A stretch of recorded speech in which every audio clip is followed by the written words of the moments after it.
Welcome to the Applicant Experience Day for the computer games courses at University of Portsmouth. Let's introduce ourselves. So I'll get the Zoom screen up on the main thing. So here we are. Hello. So I am Jahangir. I'm a lecturer at the University of Portsmouth. I'm joined by my colleagues, who are all lecturers. Ted is a senior lecturer, so he's like daddy lecturer. Oh, Yeah. Can we call him Daddy? If it I've always makes you wanted to call happier. Ted Daddy. Yeah. So Well, there he is. Look, it's like I've got a working webcam or something. That's lovely. It's almost like we've been doing online teaching. I can tell from your background. That's going the extra mile. That just in case they forget which module they're doing. but yeah, if you want to introduce yourselves. Okay, so hi, I'm Ted Turnbull. I'm a senior lecturer at University of Portsmouth. Mostly, I run the first year and the third year group project units, which I'm sure we'll talk about in the course of this stream. So we big you up a lot in the last one. Like the group projects are good. Yeah, we said good things. Yeah. Okay. Nothing bad. We wouldn't do that. Don't scare them off already. The unit's great. It's a shame about the guy that runs it. Oh, you've seen? Nah, it's all good stuff. Oh, dear. All right, I'm Matt Higgins, and I'm just a lowly normal lecturer, not like Super Ted over here. Oh, Super Ted's a thing. Yeah, I made that up just on the fly. That was good. He was Welsh, wasn't he? Yes. In fact, there's a new series coming. What? Yeah. Oh, we're not sponsored, but Super Ted's brilliant. We should be sponsored by Super Ted. I'm a lecturer. I cover like most things at this point. Yeah. I'll teach you first year modelling if you do join us, and then after that, you might see me in design or programming modules as well, because I'm a pig and I like all the subjects. Yeah. And then we've got Adam. For now. No, yeah, they're mine. You can have a programming one if you want. I'll probably have to have one at some point, won't I? Hopefully. Right, so is it my turn? Yes. Now? Yeah. Hi, my name is Adam Jarrett. I am South African by upbringing, which is why you hear the weird accent. I am also a lecturer, a lowly lecturer. I started at UOP about 6 months ago, so I'm fairly new and still getting the hang of what modules are going on. But you will definitely have me for Define Games next year, which is basically Baby's first game design module 101. And you might see me for some programming stuff and other things moving forward, which will be fun. So yeah. Awesome. So We also have a Stefan. You're more than welcome to join us in Zoom, Stefan. You can see your lovely face, hear your wonderful voice. Yeah, only if you want to. Yeah, only if you're comfortable with it. Yeah. You do have a lovely voice. You don't have... the pass. There's a password. Oh, there's a password. Oh, bloody LJ. Right, I'm going to find it. I'll find it. Okay. I lost my mouse. Hang on. But yeah, we're also joined by Stefan, who's a student. In his final year. And he's in the chat. He's at Bosenheim, which I think is just the perfect name for what we're doing today. Is it? Oh, is Bosenheim a thing? Bosenheim? Yeah, that's his name. Yeah. But first, what's perfect for what we're doing? I'm well confused. We're playing Valheim. Heim! Yeah. So I'm smart. That's Matthew Higgins. I'm a lecturer. He's going to be teaching you. So here's Matt. See right there. You can all see his lovely face. He looks about the same in real life as well. You'd hope so. I'm not. It's not some fancy filter. Yeah. If it was, it's a really crappy filter, isn't it? Could it like someone cool like Johnny Depp or something? So what we're doing on this stream, we're going to be talking about the course, the Computer Games Technology and the Computer Games Enterprise course, but at the same time we're going to be, being Vikings and building a house and doing other things Vikings do. We're also going to play some Valheim as well. Oh, Adam, I found your body. Yeah, I got killed by a grayling when I was trying to see how many leather scraps I had, which was good fun. Oh, you've got loads of stuff on you. You're actually opening up his Body. Do you want me to bring it back to the base? Yeah, that'd be nice. Thanks, Ted. Hello, everyone. Hey, Hello. there you are. Hear me? Oh, How's it going? Not too bad, not too bad. Too bad. Just to introduce myself, I'm Stefan. I'm a third-year student at the university, at the mercy of Ted, Gavin, who's not around, and Matt, mostly. Stefan's very good. He's a good artist. You're very good. You're still making pretty things for me, aren't you? Right. Yes. Yeah. In fact, Hey, I'm happy. Stefan's to know making art for Call of the Void Jay. Oh, nice. Yeah. Cool. That's really cool. that. Hope you guys like it. Just turning off on my camera. Just give me a second. Who's your priest? Come on. Ooh. Ooh. Right, yeah, you guys just go on now. I'll be doing that in the meantime. Okay, yeah, no worries. Cool. But yeah, that's Stefan, everyone. So let's continue with the talk. So let's talk a little bit about the computer games courses then. So we've got two courses that we've run.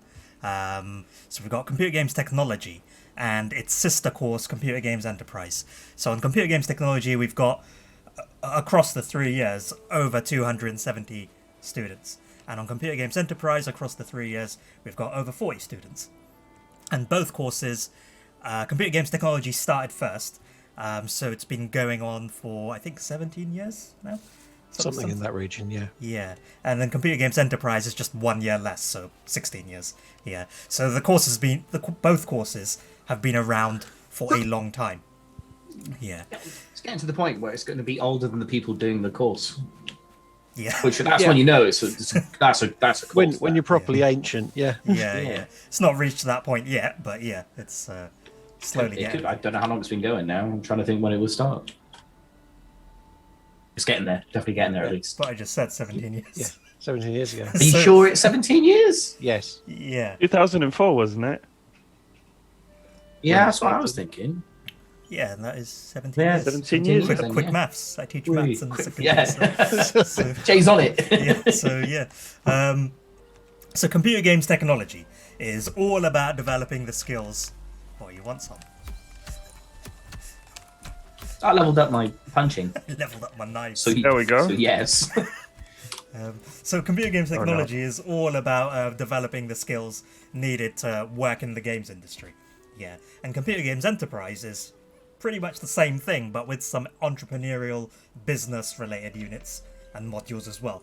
Yeah, so you'll do a lot of the same thing, but it'll be a bit more emphasis on business and project management and things like that. Yeah, so they're basically the same course for all intents and purposes. Yeah.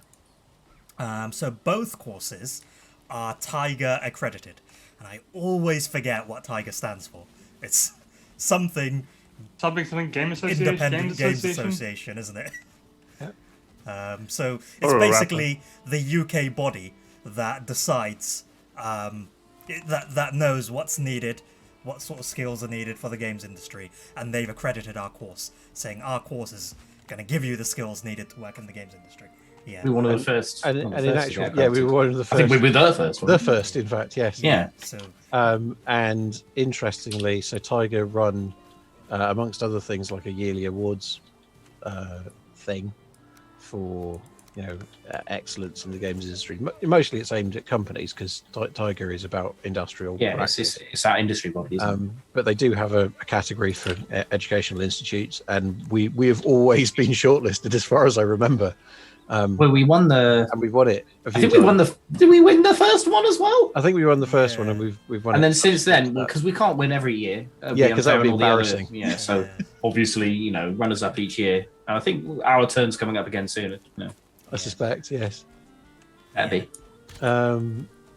but yeah, we're Tiger accredited, so that means we're great, and we were the first to be Tiger accredited, which means we're So it means we're really great. yeah. Or it was cool. So let's talk a little bit more about the course and how it's designed. Yeah, so the games industry, in the games industry, you need to work in a team, but you also need a lot of specialist skills, right? So you need a breadth of knowledge and a depth of expertise. Yeah. So essentially, what the games industry values is, I'll get this up on my screen quickly. Show hopefully the you can- diagram, yeah. Yeah. What the games industry values is a T-shaped person, like this. Yeah. Where you have a breadth of knowledge and a depth of expertise. So you need that breadth of knowledge because you're going to be working in a team with all sorts of various people, and you need to be able to speak the same language as them. Yeah. Otherwise, how are you going to work together? But then you need that depth of expertise because you need to be able to do specific things that other members of the team can't. Yeah. So as an example, I'm a programmer. I will work together with artists to make a game and designers to make a game, right? I'm not a designer or an artist, so I can't, do those things. Like, I could do those things because I have some of those generalist skills, but I wouldn't be very good at it. Yeah. But I have the specialist skills to be able to do my job well, but then communicate with others. Yeah, and work together in a team. So the games industry values those types of people. Yeah, that have those generalist skills and those specialist skills. Yeah. Did you guys want to add anything onto that, or? Yeah, I mean, so one of the key differences between what University of Portsmouth does and what a lot of other universities do. So most other games development courses you see in the UK, we are a games art course or a games programming course or a games design course or some very specific thing like that. University of Portsmouth, because we do this T-shaped approach, every year you're working in multidisciplinary teams. So the key strength that UOP students have leaving the university is you can work with other people in those teams, and that is a thing that is vitally important to employers, because ultimately games development is absolutely a team sport. It's quite unusual that someone would be able to be the sole developer on a product or a project. So yeah, it's really important that your team working is strong. And actually the big difference between the two programs, so games development, if you are you want to develop games but you're not mad keen on leading a team, that's what you want to do. If you are someone who wants to lead people, with all of the trials and tribulations that comes with that, then you might want to consider games enterprise. That's I think, from sort of a personal qualities point of view, the big difference between the two. Because ultimately in games enterprise in your third year, you have a unit called the Group Leadership Management Project, and you will be running projects where the games technology students are developers on them, and those projects can be for fairly terrifying external clients like the Royal Navy or IBM or Rare or various other people that we've done stuff with over the years. So it's worth thinking about what it is you want to do for a career. Do you want to be a developer and sit and make things, or do you want to be a leader and have to lead teams of people and be a people person? Yeah. And organized, very organized, more organized. Adam, Yes. what did you not go find your dead body and pick up your stuff? It's in the boxes. Ah, clever. Yeah, you I'm can pick up just all walking your around stuff. as Adam passes by completely naked. Naked. Yeah. What are you doing? Hang on. I was getting stuff because Ted wasn't back yet with my shit. Yeah, it's in here. It's in the bottom right box. Oh yeah, I forgot to do this at the start actually. For any applicants that are actually watching the stream, feel free to there you say go. hi in the chat Yeah, and say hello. ask any questions at any point. Yeah, it's not just for you to sit here and be talked at. Yeah, feel free to talk with us and say hi and ask questions at any time. Yeah. Yeah, there's Hello, people. everyone. Yay. Hello. How's it going? Also, Stefan, you're on it. You're Adam, already did you on just it. take I was all the impressed by wood? that. Of course. I Why might would you have. take- There's so much wood. Why would you want all of that? I take my job There you very go. seriously. You said you never modded before, but as soon as that came up, it was gone. Yeah. What? Like good, I good was like, job. wow. Oh, but we do need more followers though. Oh yeah, make sure to follow and subscribe. Yeah. Oh, Like we don't have to say that. I hate it when people say that. Yeah.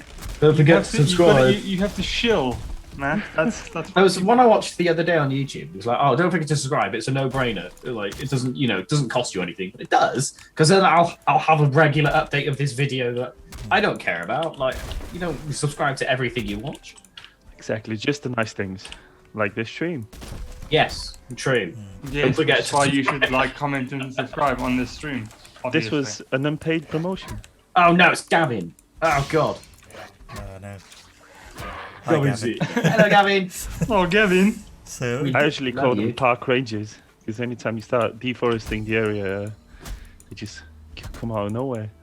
the Greylings. Yeah. Yeah. So yeah, Gavin's in the chat. Gavin Wade. He's the course leader for computer games technology. So yeah, he's just in the chat. Hi, Hello, Gavin. He was lurking. He was keeping an eye on us. Yeah, making sure we don't do anything inappropriate. Whatever would you think that might happen? Yeah. I think he's been there every time we've done it. To be fair, he's just a regular supporter. Maybe Gavin's subscribed to the Twitch channel like everyone should Maybe be. Gavin should donate. Yeah. That's the thing, isn't it? What do they call it? I'm not a twitchy person, if that's obvious. But don't you have to have like stuff set up for it?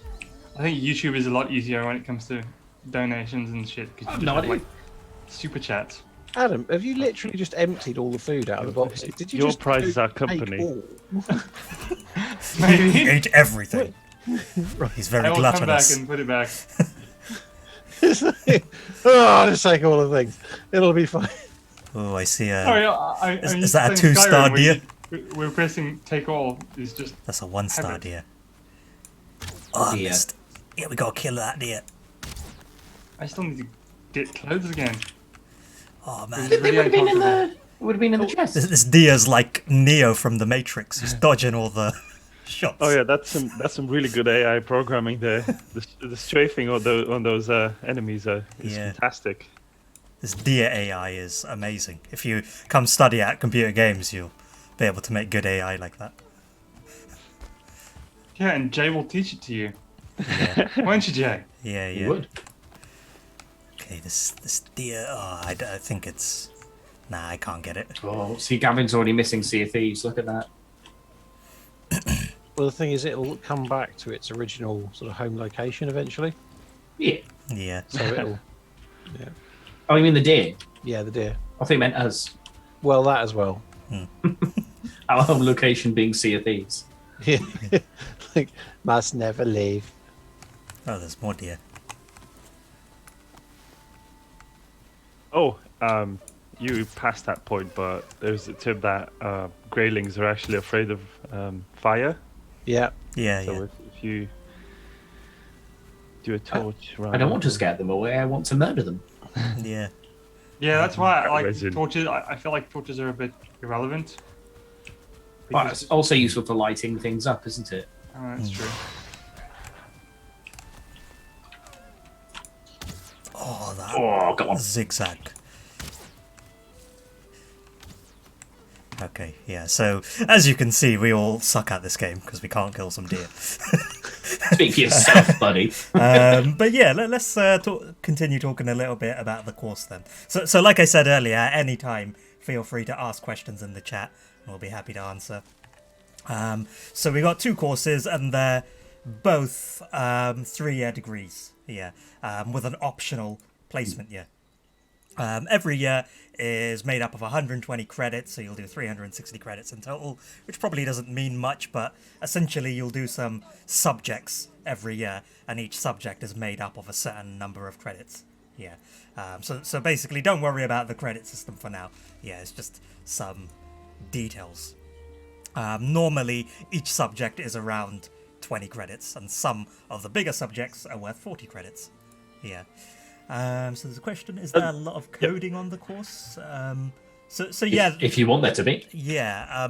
In the first year, everyone does the same thing, but in the second and third year, you start specializing. So if you want to do coding, yeah, there will be a lot of coding. Yeah. So yeah, let's. Ultimate- Sorry, go ahead. I was going to say, as a person on the student level, it is largely up to you how much coding you involve into your project. I'm an artist, but I imagine it translates the same way for coding as well. You get a taste of it in the first year, and if after that you're not keen on coding, then go do art or design an art.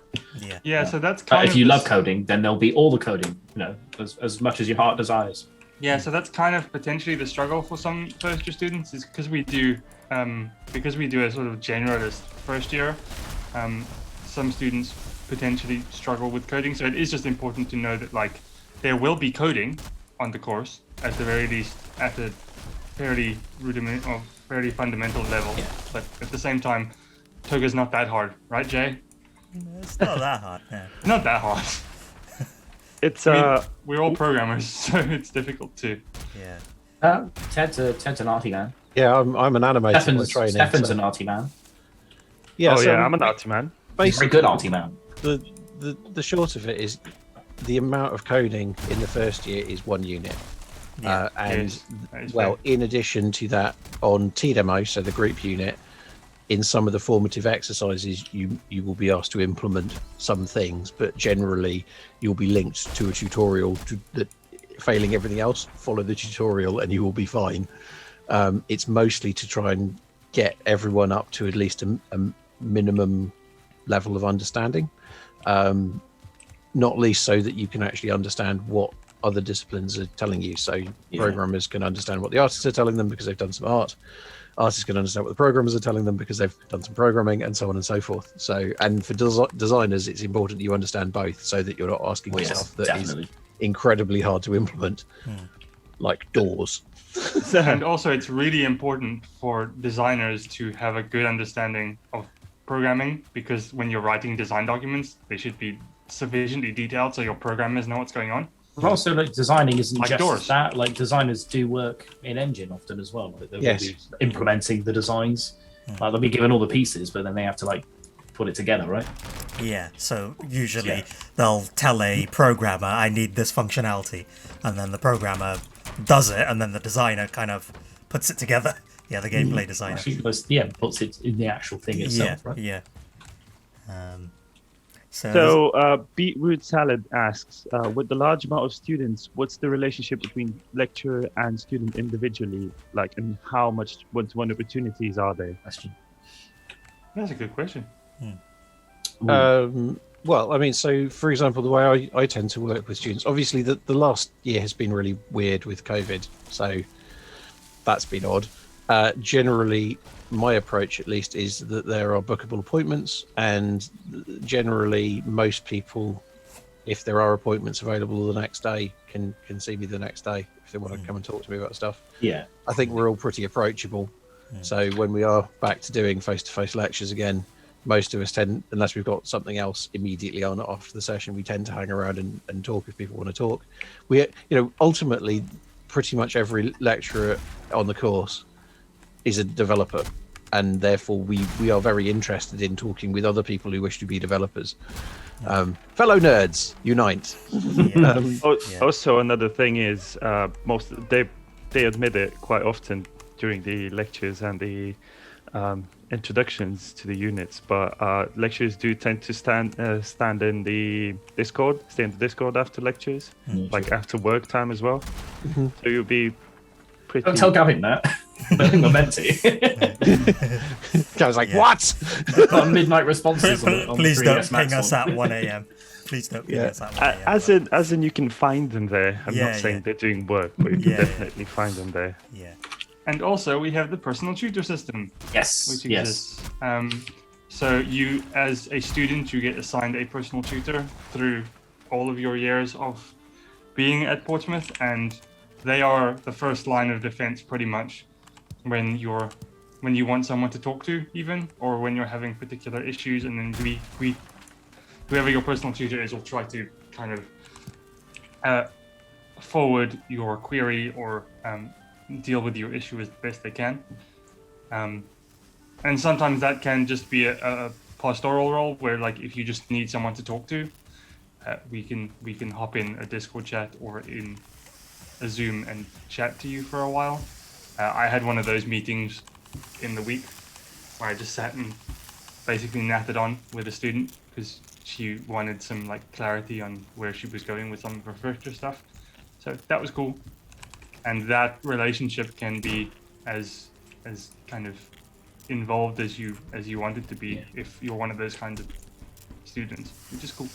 Yeah, there's a good mix. There's the allocated personal tutors, so you're guaranteed like 1-to-1 with that. But then just per module, it depends. Like, there's some modules that are small scale enough that it's more kind of 1-to-1, like project based and catching up, and then others that kind of, if you want to reach out, you can. Like, it's as much as you need, really. Yeah. So, generally, though, once you go to university, you do have less scheduled contact time compared to school and college. Yeah. But we are still here. Yeah, you can still talk to us and ask us questions, and we'll be happy to help and answer. Yeah. It's a little bit more independent, but we're still there. Yeah, we're the safety net, I think. Matt, you've called us safety nets in the past, haven't you? Yeah, I think that's a nice way of looking at it. Like, we're here to facilitate your learning. You're the one doing the learning, and then if things go wrong or things aren't going right, then we're here to kind of catch you as that happens. That's just how you learn, though, is trying stuff out and doing it wrong, which we'll get to when we come around to T demo, won't we, Ted? Yeah, especially in games courses, like so much of the course is inherently practical that it is just like, it can feel a bit like getting thrown in the deep end at times, but it's actually not as scary as it seems. Okay. I've just burnt a ton of food. I just burnt a load of food. Oh, I think, God, is that some of that yours, Ted, as well? No, Or is that me? mine. I thought you were watching that. What is? Oh my God. I thought it was yours. Right, here's your food. Oh, well, your food we've back. got There we go. coal. Well, yay. All right, thanks. Well, we got coal now. Hang on, I can give you some of If mine. someone has leather No, it's scraps, fine, I we got could loads. Put a thing to bring the workbench tier up. So beetroot salad asks, what are the class sizes usually like? Depends on the module. Good. I think there's class sizes, when it was physical at least, is limited to about 20. no, it can go max 40 on larger Yeah. modules. That's Yeah. usually in the first year. After that, it'll be about 20, 30. Yeah. Um, I mean, so again, depends on so the module. the majority of our classrooms are set up for 20. The vast majority of them. There are a few 40-seat labs, and there are obviously large lecture theatres. So Yeah. I think the second year onwards, it's mostly going to be 20 to 30 classes. There's a couple of lectures. Yeah, We but know that. and yeah, like Gavin said, 40-seater labs. There'd be 2 members of staff in Yeah. there, so 2 teachers or lecturers, basically. Or at least a lecturer and a demonstrator. yeah. Okay, so let's talk about some of the modules in the first year now, then, shall we? Oh no, I burnt my food again. I got killed by a grey wolf. That was Just wait for your food to cook. It's all right. Who needs eating anyway? Also, our chests are fine. We don't need to organise them. Yeah. This is exactly how I like it. Yes, we know exactly where I everything choose is. to do it this way. We know exactly where everything is. Like, look, there's wood in that one. There's nothing in that one. So It's controlled chaos. yeah, It's because Adam keeps on emptying entire chests into his inventory. To be fair, I put it all back, mostly. But yeah, That's the problem. well, we got some coal now. Yeah, you're welcome. Adam, why You know what, Ted? I'm Why gonna are you put still all the naked? stuff back. I don't. Oh wait, no, it's all Adam, dead. why are I you should still probably go naked fetch for? it. Because I'm Not trying wearing to clothes. why haven't find you put your boars. clothes back on again? I'm trying to find boars so that I can make clothes. But your you clothes have- were in the box. We have No, they Why weren't. did you put your clothes back on? They were not. So Adam might potentially be naked. We apologise. Yeah, please close your eyes, children. Avert your gaze. But yeah, let's talk a little bit about the first year modules now. So we have 2 courses, right? Computer Games Technology and Computer Games Enterprise, and they differ slightly. But let's talk about the thing that's common between the 2 first. So these are the core modules that everyone is going to do. Yeah, so the first one is game genres and design, or define games. So do you want to talk about that, Adam? Adam runs that. I love Define Games. It's my baby now. So Define Games is essentially kind of game design 101. It's what we call a long and thin module. So it's a year-long module where we have, I think, 12 themes that kind of touch on a variety of different things that you'll probably learn a lot more about in further design modules in second and third year. So the way I describe it is usually it's about giving you a game design vocabulary so you know the kinds of words and terms that people who work in games use when they talk about things. So stuff like game verbs, which is one of the most nebulous terms that I hate so much, but makes sense, right? A game verb is something that you do in a game because games are, you're supposed to do stuff in games. Matt might argue with me on that point because what is a game anyway? If only you defined it in Define Games. If I did, in fact, I don't. Don't I cop out in Define Games and say there's no good way to define a game because what is a game anyway? I mean, that's kind of how I go about it. So Everything can be a game. Yeah, exactly. Which is not great for a module called Define Games, but it's fine. That's the point. Of the matter is, we show you a bunch of stuff that are characteristics of games and stuff. So regardless, you will have a vague understanding of how to like do games things when you're done with Define Games. When I did the sorry, go ahead. Yep. Oh yeah, and then we'll just like we just talk a lot, and sometimes it can get a bit awkward because like there are some things that we chat about where in the case of Zoom chat, the Zoom chat can get a bit crazy and interesting. So like Define Games is always a lot of fun because it's essentially just talking about games, which is why people who study this course tend to come and study this course in the first place. So no one hates Define Games usually. So it's good fun. Yay. Nice. Awesome. Oh, those God rays. Yeah, I was just about to say that. That's some nice God rays they got there.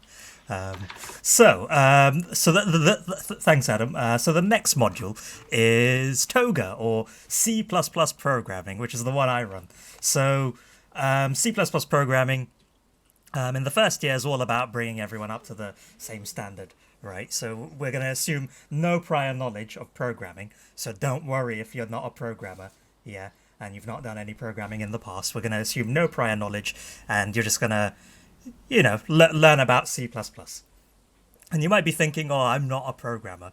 It's because you have already decided that, and you don't want to do programming. But remember earlier we talked about that T-shaped person and developing those generalist skills. Yeah, so this is why it's important to at least get a foundational level of programming skills under your belt. Yeah, so we'll teach you C++ programming, and we'll learn, all the basic fundamentals. And I would just say don't worry too much about it. Yeah. So yeah, that's C++ programming, and the next module in the first year is FOMOD, or 3ds Max modeling. So that's Matt's module. Best module. That's what it is. Better than Define Games. Better than that rubbish. And to be fair, it's our module because we're both on it at the moment. True, but I'm the big man on that module. So best module.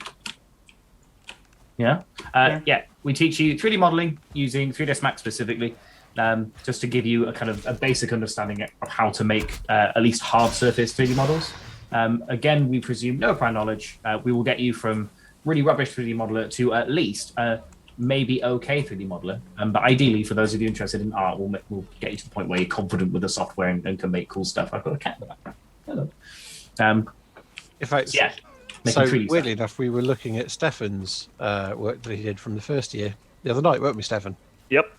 I don't suppose you want to show you this amazing thing, do you? Well, I can. Yeah, I will if you want to. Did you do was it the tank thing? The tank, yeah. Yeah, the mobile mortar. Yeah. It was good. I shall show it. What mark did It was so good we remember it 3 years on. Yeah. So I think that's usually a good sign. It was fairly decent. I feel like that's going to be Liam's stuff next year. Liam's all good too. Yeah. Another way to remember it is my hard drive failed halfway through, so I had to remake the entire thing. Oh, God. Yeah. I've been great. So what we do in FOMOD now, though, is around February, like January-ish time, like after Christmas. They have to give their artifact a first kind of pass through, a first like quick go, even if it's just primitives. So now they kind of forced to do that, where they have the first kind of rubbish attempt, and then they figure out what went well and what didn't, and then they can make the better second go of it. So like that's a good thing, Stefan. Exactly. Yeah, it wouldn't have been that good if I didn't make it the first one, right? 3 times in total. Yeah, absolutely. Right. How should I display it? Should I share it? Screen share in Zoom. Yeah, I can get the Zoom screen up. Hold on. Oh, Right. So. Hold on, this is a little bit. I think what we need next to fight the deer. So thing. yeah, if you want to share your screen, Stefan, I will put it up on screen. In the process, I'm just be a moment. Yep. So there we go. If you want to look at it, that is. Oh, hold on, it's on my right screen, and I don't know. It's not letting me move it to my left. What is it doing? Exit full screen. There we go. So there's the beautiful model. Wow, that actually looks really good. Actually, I've not seen it. I've not seen it before. Nuts. In hindsight, I would have changed a few things, but obviously, as you progress with the uni and its courses, and you specialize deeper into art, you start learning new approaches and new ways to make things a lot more detailed and a lot cleaner. As you can see here, you can see some of the edges, yeah. Yep. Which could have Still, been that's fixed with good, 3D though. groups. And obviously, this another thing is the first year you're not really required to do game-ready assets. Yeah. This is more of letting you build something just to, at least in my opinion, to show that you can do it. For you to show yourself that you can do it. Yeah, just get somewhat comfortable with the software. Even if you're going to go into programming, it's just so you can understand that, the language of the artists and know what you need as a programmer as well. So realistically, this is close to 6 million polygons, which for games is insanely. Bloody hell! Where have you hidden all those polys? Well, Rivets. Yeah, just thinking that. There's a lot of Boolean operations and sandbags, because sandbags were pretty much the way to go with nerds. Yeah. But yeah. But yeah, that's It's good. See, that's what you get to do in FurMod, in 3D modeling in the first year. It might not be that fancy. That's fine. We're not expecting I was going to say Picasso's, but they weren't very good either. You're were they? playing a video as well. Yeah, let's see. early Picasso is quite good. It's a late one, to my opinion. That's a bit weird. La-di-da. It's almost like he's an artist. Yeah, I know, right? He has opinions about art. This is a good thing. So yeah, awesome. Thanks for that. And That's all right. so the next module is CT4 image. So drawing skills in Photoshop Premiere. Shall I talk about that one? Since I can if you want. Ted's got more experience with that one. Yeah, go for it. Yeah. Okay. So basically, image is a combination of things. So half of it, life drawing. Hold a pencil, draw things from real life. But no, I want to be a 3D modeler. But yes, this is how you get good at art quickly. So the single quickest route to improving your artistic ability is to draw, because you don't need to learn new weird software. You don't need to learn things that you've not encountered before. It is the quickest direct route from getting stuff out of your brain and onto paper, so that you can communicate what you're thinking of. So that's why the life drawing. And the better you get at drawing real things, the better you get at doing made up stuff. Then the Photoshop and Premiere side of it, amongst other reasons at a practical level, a lot of your assessments are actually video presentations. So it's quite useful to know how to edit a video together. But equally, if you are wanting to market your game, in the future, then knowing how to edit a video together, at least at a basic level, is quite useful. Yeah. Photoshop, obviously, pretty key piece of software. It's been used in the games industry for decades and decades and decades and decades. Well, interestingly, surely just about 2 or 3 decades at most. Well, probably 2 and a bit decades. So, when I was in the games industry, it was the way you did textures was in Photoshop. Obviously now in the last 5 to 10 years, 10 years really, Substance Painter and Substance Designer have become a thing because they didn't exist before, and they're slightly changing the way that you approach doing textures for games. But Photoshop is still a really critical piece of software to understand to produce compelling art for games. So yeah, you cover that in Image. At least to get you to a sort of minimum core standard, and then hopefully better than that if you are interested in it. Cool. So yeah, that's Image. There you go. Awesome. So the next one is T-Demo. So that's again you, Ted. Oh, okay, right. So it's the big one. So yeah, T-Demo is from the point of view of how it interrelates to other units, possibly your most critical unit, in that it's where you bring together the skills that you've acquired in other units and apply them. Modules. In modules, sorry. Let's change the name of something. So basically, in T-Demo you make games. In fact, you make quite a few games. And the reason that you do that is, certainly in my opinion, the best way to learn to make games is, weirdly enough, to make games. So by making lots of games, you get good. Obviously, you will get better over the time that you are doing it. So it's not unusual that your first few games, you will look back on them and go, huh! But that's fine, because you can go, well, I learned quite a lot in between these things. So the first game you will make, you will do on your own, but then all the subsequent games you will make in various combinations of teams. It also helps you work with people you've never met before, as you're assigned into different teams during the project. So the advantage of that is that you can show off what you can do.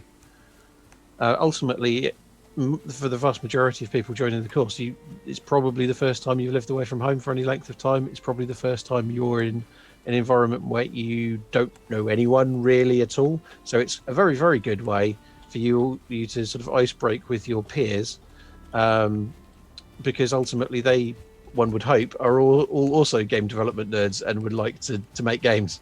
Mm-hmm. So hopefully that if you have nothing else in common, you have that in common, and therefore can find people you're going to get on with and spend 3 years potentially doing stuff with them. And maybe on into your career, maybe you'll go and do a placement year, like Stefan has. Definitely. Yeah. So we'll talk about placements later. Yep. So that's awesome. So yeah, that's all the core modules that you do in the first year. So if you're on computer games technology, you will also do e-portfolio, which is all about developing a portfolio. Yeah. Because as the module sounds, it's all about developing a portfolio, because it's in the games industry, it's not enough just to have a good CV and say, you did this course and you want to get a job via that. You need a portfolio. A portfolio is basically a showcase of your work. Yeah. So it's like an online blog, videos, code, whatever. Basically a way for you to showcase your work. So in the first year, we have that whole module to kind of teach you about that. And it does do other things as well, but I can't remember on the top of my head what else it teaches you. Does anyone else remember? I think it's just general kind of career oriented stuff, like professional development. Yeah. Professional development, CVs, and all that stuff. All that jazz. I think it's really critical to really make the point of no portfolio, no job. Is pretty much like certainly in the time I worked in games, I wouldn't even consider interviewing. So no way would you get an interview without a portfolio. It's just that simple. It doesn't matter how amazing the CV sounds. It doesn't matter how personable they are as a person. If there is no portfolio, no interview, and therefore no job. Yeah. So I know that for other industries, it is possible to land jobs purely on the basis of a CV. That is absolutely not the case with games. Yeah. There you go. Yep. So awesome. Also, making a portfolio is not really that hard because the way Yeah. the course is structured, like literally almost everything you do can just like be popped in your portfolio. It is Yeah, that also module's about kind of teaching you how to do that. it's the habit. inevitable. Oops, sorry, Matt. No, go on. Inevitable. I was going to say it's inevitable you will build a portfolio because during your time in the university you will be constantly be producing assets, whether it be programming wise or design wise or art wise. It's just inevitable for you to produce assets. Like Yeah. inevitable. That sounds really foreboding. Yeah. It's inevitable. It is inevitable. Can you say that and look a bit like Thanos? In fact, you do look a little bit like Thanos. In fact, Oh, that's just me. what you don't want to be 8 foot tall and buff. Well, you're missing a key point there. I don't exactly need the comb lately. But yes, I do look like Thanos. I'd like you to imagine that because my camera's not Is working. your hair growing out? No, well, Oh no, Off. opposite. You don't need a comb. It's gone. yes, I don't. Well, no, it's Aw. going. It's going. Oh, age. Yes, I have no brains. I thought I, maybe uh, you just kind of I think. chopped it off. And No, it's like brains. Megamind. You know, you get so smart, it just kind of flies off the Yeah, pressure. overheating from the brain. Yeah. You keep telling yourself that. Yeah. That's what keeps you happy. You're so smart. Your hair went away. Something has to. So still on the first year now then. So that's computer games technology, all about, portfolio stuff. And then in computer games enterprise, you do a module all about business skills. It's called Mind Your Own Business, the module. Best module Yeah, we had ever. fun naming that one. Yeah, so yeah, I think that was Natalie, right? Yes. yeah. Smart. So that one's all about, telling you how to run a business. Yeah. Telling you the difference between gross profit and net profit, which I always bloody forget, but it's important. Yeah. Which is interesting because you're running your little indie your indie studio. Yeah. Also, you did enterprise. Yeah. Like I think you must have done that module. Yeah, I did. Yeah, that's why I remember it, because it's like a really, it kind of stuck, but it didn't at the same time. Yeah. Like you remember being taught it, but then you're like, wait, which one's gross profit again? You didn't use it for years, did you? Because Yeah. you only released your game last year. Yeah. Was last year. But yeah, it's all about basically how to run a company and all those business skills related to that. Yeah. Is there anything else anyone wants to add, or? No, I think is that that's the key Yeah. points for the first year. Yeah. Okay. Cool. So yeah, that's the first year. So potentially you've made 2 games in the first year, but probably many more than that. Probably many more than that. Yeah, that's way It's more. more like 7 or 8. Yeah. Okay. So we need to update the slides on that then. Yeah. So potentially 7 games made in your first year, which is, amazing and going to look great on your portfolio. So let's talk about the second year now. This is where things get a bit more interesting, because remember that T-shaped person we were talking about? First year is all about developing those generalist skills. So the top of the T. Now you're going to start specializing. You have to pick a pathway in the second year. Yeah, so we have 3 pathways. We got the programming pathway, the art pathway, and then well, actually, there's 4 pathways when I think about it. There's the design pathway, but you do design with a bit of code, or you do design with a bit of art. Yeah. So which one shall we talk about first? Should we go with art first? Yeah, do it. So yeah, visual research. That's DAVRAC, right? I think. Yes, oh go on, that's me. That's worst module. Yeah. worst module Okay, ever. so DAVRAC is in teaching block 2 of the second year, and again, functionally, it has two components. So the first component is core traditional art, which is taught with Jackie West, who is an absolutely excellent traditional artist, and It's it's life fantastic. drawing. So it's life drawing V2 because you have decided you wish to be an artist. So again, for exactly the same reasons as you are looking at traditional art in the first year, this is to develop those skills even further and to get you to utilize art theory and art methodology to produce compelling and aesthetically pleasing pieces of work. And the second component, which is the bit I look after, is effectively how to implement those things in a CGI environment, utilizing skills taught in other units, and to bring those together and work to a given brief and deliver something on time and to a given quality standard. So yeah, it's probably one would hope that the work that you produce for assessment for Davrak should be strong enough to be in your portfolio and probably stay in your portfolio for quite some time. The real key driver of it is the quality bar of the work you produce. So yeah, it's a fascinating unit, and it really does separate the people who can art from those that probably can't so much. So yeah, so some of the best looking work in the second year comes out of Davrak. But then there's also Casper. Yep, so that's the next one. So Casper is Gavin's module. So Gavin's is in the chat, but he's not in the call, so we'll say bad things about his module now. No, that is the best module though. Yeah. I want to do Casper at some point. I want to learn mocap-y things and how to do proper characters and rig them and make them cool. So Casper is essentially going to go through the entire pipeline, right? The entire art pipeline. Do you want to talk more about it, Matt? Because I think you know a little bit more about it than I do. I know a little bit more. Yeah. It's the end goal is an environment and a character in that environment. Unless that's changed, Gavin, I think that's still the case. And you go through the whole pipeline of, okay, you create the assets, you unwrap the assets, you texture the assets, you get them game ready to put into real time, you put them in engine. And then same with the character, but then there's also learning new software. So you get to learn, you get to get to grips with Substance Painter and Designer. You get to grips with, I think, the ZBrush. Yes. I think, I don't know, to be fair, I think it's kind of left quite open. So I think there's lots of ZBrush. Yeah, to get your high polys. And then I think there's still a mocap aspect in there, I believe. Unless this year's been a weird year. So maybe that's not the case anymore, Gavin? Yeah, still mocap? Nice. So yeah, like literally the whole pipeline of getting kind of an environment and a character into engine.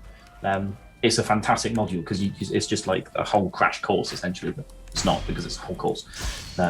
Yeah, fantastic module. I want to do that module. I will sit in at some point, Gavin. I will come along, or I'll just nick the resources from Moodle. I might do that. Yeah. So, awesome. I wish I could redo my Casper. Would have done it a lot better. You can, all that free time you have. Where is it? Where is it? Did you lose it? Is this free I've lost time? it somewhere. Already? Oh, such a shame. My third year, I had free time in my third year. Is it where That's I? where you have all the parties. Oh yeah, definitely. This There's year none of them is at the all moment. about party. Exactly. There's none of them at the moment, so that's plenty of time to redo your Casper. Yeah, probably will at some point.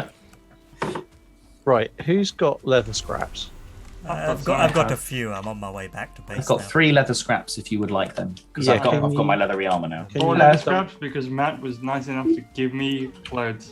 I gave him my old clothes. He's literally Right. wearing hand-me-downs. Because if we That's can okay. get Can I have 20 my leather used scraps, undies? You still haven't yet figured out how to make your own. It's like Matt Maybe I gave him his shouldn't have used done that. undies. No, I have. I was just trying to hunt boars so I could get leather scraps so I could make some. Yeah, I know. I've been going on a little deer and boar killing spree, so I've got loads of Yeah, materials. I'm equipped. I think we're ready to Put them in fight the set. deer god. Yeah. It's not a deer god, is it? Is it deer god? I don't know. It's big boy deer, Big boy deer. daddy deer. lightning deer. Oh wait, that's a bit like. Ooh, what's going on? So on the art track, there's also the character animation module, and unfortunately, I don't Design. really know much about I- that. I can know talk some. about that if you want. Yeah, do it. Okay, so Desan is a unit that's shared with the Computer Animation and Visual Effects course, and it's Module. a taught module. They know what I mean. So it's run by a chap called Matt Geary, who is a very talented animator for TV and film, and he's actually also done some stuff for games, which is good. And mostly you'll be using Maya. Yay, Maya. I love Maya as an animator. It makes me happy. And yeah, essentially you build, rig, and animate a character within that unit. So you'll have at least a functioning understanding of how those processes work.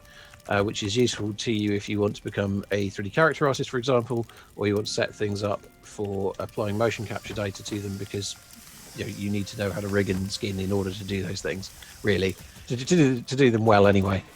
So yeah, that's what design is. It's pretty straightforward, actually, when you start thinking about it. Yeah. Awesome. So that's the art pathway in the second year. Let's talk about the programming pathway now. So, like I said earlier, in the second year, you pick a pathway, right? So, as programmers, you'll do 4 different modules. The first one is API, or PAPI, as we call it. And that is run by Pappy Matthew Higgins. So do you want to talk about just call me Pappy Matt. Yeah, Pappy Matt. So Yeah. tell us about it, Pappy. Oh god. Pappy is the kind of the tippy tip, well, quite far down that T-shaped person, right? Where you get, as a programmer, get to specialize in the thing that you either know you're already interested in, or more likely something that you could be interested in and want to kind of have a go on. So it's a specialized project based on what you want to learn as an API. So we get people doing things with Unreal, we get people doing graphics programming with kind of DirectX, sometimes OpenGL or Vulkan or something. I've had some years someone wanted to kind of experiment with VR, so we've had VR games in there. It's literally whatever you want to specialize in, whatever you think could be the thing you do that is your jam when you leave. So it's very much solo projects, your thing. I am the safety net through the whole year. I kind of facilitate you learning that thing and getting into grips with that thing. Because that's the other aspect is, yes, you specialize, but also you learn how to learn, which is a big part of uni generally anyway. But when new tech comes in, you won't have a lovely series of videos or a kind of existing, like bunch of stuff on YouTube. You'll need to kind of figure out based on what there is available. And that's a whole problem-solving activity that people need to get better with. So it's kind of, you specialize, but you also kind of get to grips with learning for yourself. With me, there is as that safety net to catch you when things inevitably go a bit wrong. It's a good module. And that might be Adam's at some point. He's still not decided. Yeah, we still have to do work stuff. But APIs are cool. Yeah. APIs are fun because, especially with programming, a lot of actual being a programmer in the industry is teaching yourself how to do stuff. But let's be honest, it's mostly Googling. Yeah, pretty A much. lot of Googling. It's teaching you. I think a lot of the course is kind of to an extent very good at teaching you how to teach yourself things, because that will be your job. Yeah, but the whole point is we want to make you versatile game developers. Self-sufficient. So we just taught you specifically Unreal, then great, you learned Unreal, you know Unreal now, but what about other engines, and what about when you want to kind of like expand your skill set, right? Like there's, you need to be flexible as a developer, especially when new stuff comes along in this area. That's always happening. We've got like things like ray tracing now, and that wasn't a thing about 2 years ago, and we had to like get special GPUs into to do that. RTX. Just you wait until new VR headsets, new consoles. It's just there's always new stuff. So you need to be ready and confident to be able to learn that stuff. Unreal 5. Have we got 4 more pig hide things? What it's called? I've put everything I had in this one. Literally, of the I've stashes. got 4 leather scraps. Oh yes, please. Yeah, plug One it in. in the scrap, I think. And I put a bunch of cooked meat in one of the stashes as well. I don't know where it went. If someone wants it, but it looks like someone took it already. Dan's calling me. Is it Adam? No, it was not me. You're emptying the stashes again. But that's fine. I put it in there for someone to take because I had too much. But yeah, so is that API done then? Should we talk about the next that's module? API. Yeah. Cool. So next module is console programming. So usually you will work on a console that we have in-house, in the uni. So that would be the PlayStation 4, or in the future PlayStation 5. But because of COVID, this year we've not been able to do that because they're only in-house in the building. So instead the students have worked with Game Boy this year, Game Boy Advance, right? So normally you work with consoles, and that's just the point of the module is to get you familiar with working with consoles, because developing for a dev kit, console dev kit, is a lot different to developing on PC. So yeah, the module is all about you know, exploiting the hardware and looking at what you need to do to write your code and make your programs in a way that takes advantage of the hardware. Yeah. So that's basically what console programming is all about. Yeah. Is there anything else? Did I miss anything? Or That's basically Yeah. Build a game to a console. yeah. Cool. So yeah, the next module on the programming pathway is the maths module. So that's the best one. I know others have said their module's the best, but clearly this is the best one because I run it. So the maths module is basically all about the mathematics that are needed for games. And a lot of you probably won't like to hear this, but games are 99% maths. Yeah. 1% love. Yeah, what 1% love, 99% maths. Yeah. So it's really important that you know your maths if you're going to be a programmer. Yeah, so that's why we teach you that maths in the maths module, and it's not going to be like a lot of the maths you've done in the past where you just look at loads of long formulas and You just looked at them, did you? yeah, you look at the formulas and just bash your head or in a textbook and stuff like that. It's not going to be like that. We're going to be looking at gameplay elements and gameplay techniques, and we're going to look at what's the maths behind that. What is actually going on behind the scenes? Yeah, so we put things into context a lot more in that maths module. So a lot of people do have maths anxiety, so that they're like, oh, I'm not good at maths, I'm worried about this. But don't worry, we look at the gameplay aspects of it and how the maths relates to it. Yeah, so don't worry too much about it. Sorry? It's applied. Yeah, it's applied maths. Yeah, but in the context of video games, so it's fun. The best maths. kind of maths. Yeah, the best kind of maths. Like for those of you that were watching earlier, as you see some of the shots I did on those deers here, it's like there was some proper parabolic arc calculating, and I can only do that because I did the CT5 Mega module at the University of Portsmouth. Yeah, no other university could do that. Yeah. So you want to do that? Definitely a Portsmouth person that made that. Definitely. Yeah, so you want to shoot deers as good as me, then yeah, you gotta come do this maths That's the module. reason why they succeeded. Yeah. There was one person from Portsmouth there. Yeah. Cool. So the last programming module that you do in the second year is design and code, or gameplay programming. So that module is run by another colleague called Neil, who's not here today, but it's basically how to make good gameplay systems for games. Yeah. And how to design your code well. Yeah, so it's basically to like common gameplay systems as well, isn't it? Yeah. Things that you're likely going to implement quite a lot.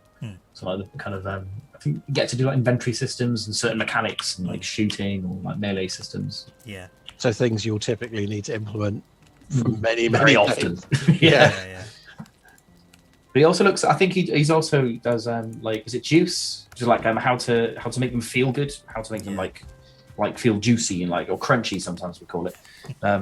Like how to make them feel like when you shoot something, feeling like you've really like fired a gun, and when you've hit something, you really feel like you're swinging a sword. Yeah. It's a cool model. Really critically important, actually, because a lot of the time, you know, it can be easy in air quotes to implement a mechanic, but making a mechanic feel right is actually a real skill. It looks easy to do that, but it really isn't. There's a lot of thought that goes in, even in like Valheim, right? When you like, I'm swinging an axe right now, and like even that it feels like it has weight. Yeah. But I'm just pressing a button, and this is like you kind of figure out how do they do that. And It's then, all about like, because Valheim is an early access game, there are some issues with it. Like, I'm sure you've noticed, like anyone who's played Valheim, if you try and hit something that is about 2 centimeters above you in elevation, like you cannot hit it. It's like really weird. wolves. Yeah, Those wolves. yeah, freaking wolves in the mountains, man. Bloody tiny. Yeah. It's like, but yeah, so it's all about creating. It's basically where design meets code. Yeah. That's pretty much what that's about. So what else do you do in the second year? So that's the programming pathway. yeah, and the art pathway done. So now it's the design pathway.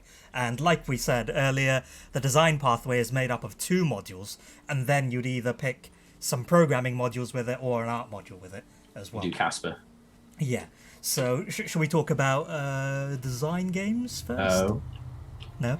Pigdy first. Pigdy first, That's- okay. Yeah. Well, it yeah. should be design Right. games first because design games No. comes first. No, that was only this year because we were hoping that so Pigdy, prototyping, iterating, game design, even game design, something like that, Yep. is physical prototyping. So before you spend money, even digitally prototyping something and kind of going through the efforts of putting something into an engine, you sometimes will physically prototype something using just normal stuff like cards. You know, might be like board game format or war game format or something, just to see if the kind of the gameplay loop works, if it's fun, if there's any potential with the idea, and whether it should definitely go forward and how they might go forward with that idea. So usually that comes first. That's usually teaching block 1. This year we flipped it around because it's physical based. Ideally, we were hoping we could do it physically, so we moved it to the second teaching block with hopes that maybe we were really optimistic, weren't we? that second teaching block they'd be able to come in physically and do it. So no, we're flipping that back round on them. That's PB1 that comes first. See, that's prototyping, physical prototyping.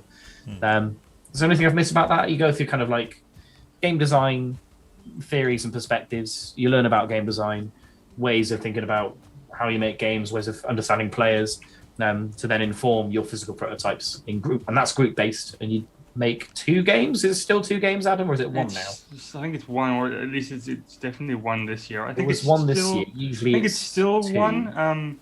So the only thing I want to maybe add about Pigdy that's cool is that it gives you the opportunity to also make games that are non-digital. Yeah. So obviously in CGT and CGE we focus primarily on digital games. Because it's the But- C, isn't it? Yeah, computers. No, computer. Yeah. So Oh, Pigdy right, we're gives you the murdering the thing, opportunity- are we? We are now. Oh, what Okay. you Ooh, actually? excitement. I've spawned it, yeah. Oh, that would have been cool if you'd have told me. Right, so Or I guess we can kill it a It's the second equivalent time of when you get leaving there. without me in Sea of Thieves, isn't it? Yeah. In fact, that's exactly what you've done. Is you've left without me. Ooh, Bloody it's a- typical. It's a big deer thing. Oh dear. Oh dear, indeed. Well, we're gonna kill it What do again. you call a deer with no eyes? Oh, I have no idea. No idea. Yeah. What do you call a deer with no eyes and no legs? Still no idea. Yeah. Yeah. The dad jokes are strong. What do you call a fish with no eyes? I don't know. What do you call a fish with no eyes? Oh dear. How about would you call a dinosaur with no eyes? I don't know. You think Stegosaurus. Yeah. This is where all the students are like, no. I've changed my mind.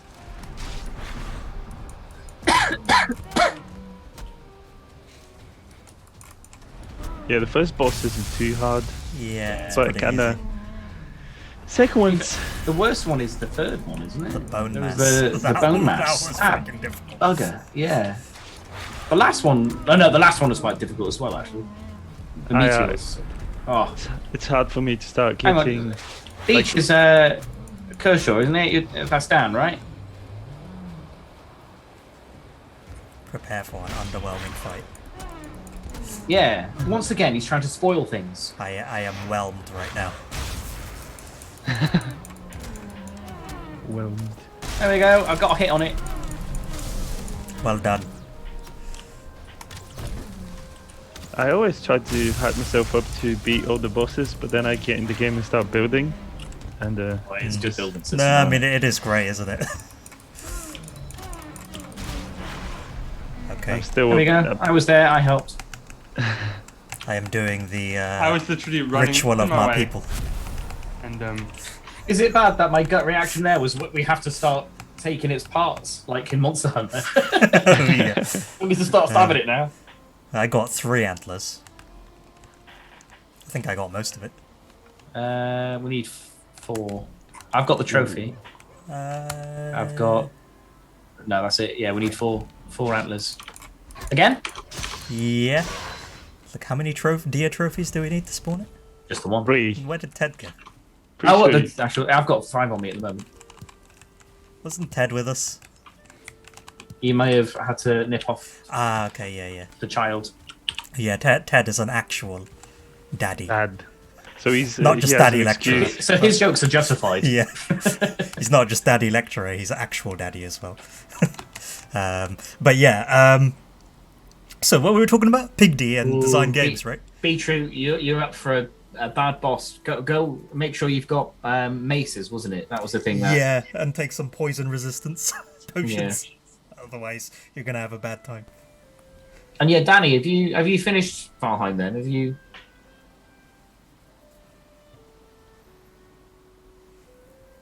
Oh no! It'd be a shame if someone spoiled it for you, wouldn't it, Danny? Yeah. Wouldn't it be really annoying if someone spoiled that for you? I don't have enough deer trophies on me. You need 2 to spawn think it. I Didn't have realize. one. There's loads in the stash, so just grab them all and come over, Adam. You can see us on Just the map. make a On my way wall of back, trophies. Slowly. We're killing it again. Yeah, Yeah, you need let's to do it. harvest all the antlers. Let's do a murder. Well, I only need to kill it once more. But yeah, was there anything else to add on the design pathway? Then there's design games. Yeah, It's a whole module, Jay. yeah. So And you design games, you design games. Yeah, there we go. No, it's well, done. basically, Cool, yeah, moving on. it's kind of Piggy continued, but it's more towards digital. Everyone individually makes a digital prototype. So even if you go in as an artist, you still need to, again, understand the code side. So everyone should have a go a little bit scripting and put something together in engine of your choice. So it could be, at the very least, it'll be something like Game Maker. One year we did have RPG Maker, but that really limits you on what you're going to make, doesn't it? Yeah. So like we'll have kind of seminars that we discuss a lot, like we talk for a long time, similar to kind of Define Games by the sounds of it, which is good. We talk about ways of understanding how to design mechanics or understand what players might be looking for or how players even play games and kind of that, all that really fun stuff. And then you apply it in your own game. You get to really exercise your creative muscles and make a digital prototype for a game of your choice. It's the best module. It is the best module, just hands down. Well, second to Casper, obviously. Yeah, there you go. Now the design pathway's done, Shane. Cool. Awesome. So with the design pathway, you will have to pick either programming or art. And the reason for that is because as a pure designer, you're going to have a hard time getting a job in the industry. Well, there's no such thing as a pure designer is someone that can do both. Yeah. That at least is confident with both enough to be able to put the game together. That is a pure designer, I'd argue. Design entails more than just coming up with the idea of the It's game. not just the ideas. Yeah, though. that's actually really important to remember. Is that there is not a job in industry called the ideas guy. Yep. There is not. Oh, unless you're Unless you're the Kojima. CEO or something. Yeah. Okay. Creative director, then maybe. But even then, it's there's a trick to documentation at that point to kind of make sure everyone's on the same page and everyone's excited about your game idea. Yeah. So Yeah. so with that in mind, obviously it's possible, but it's unlikely you're going to be the next Hideo Kojima. That's something to aim towards. Something to aim towards, but try to be realistic at the same time. Yeah, is what I would suggest. So that's why you do programming or art alongside it. So as a programmer with design skills, you could become like a gameplay programmer, or like a design with code. Do all the stuff in Neil's module, all about that juice in games. Yeah, but then if you do the art side, you could be like a level designer. Yeah. So it opens up your options more by being able to do art or code alongside your design modules. But yeah, is there anything else to add on the design pathway or? You got it covered. Yeah. Yeah. Oh, we got it covered. Yeah. Cool. Awesome. I got it covered. It's mostly me. Yeah. I did it. Yeah. So on computer games technology then. There's one more module that both courses will do, and that's the student enterprise module, which is all about making something and selling it. Yeah.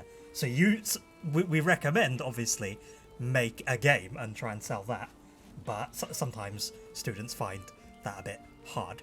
they're on a games course. It's a very small amount of time. Yeah.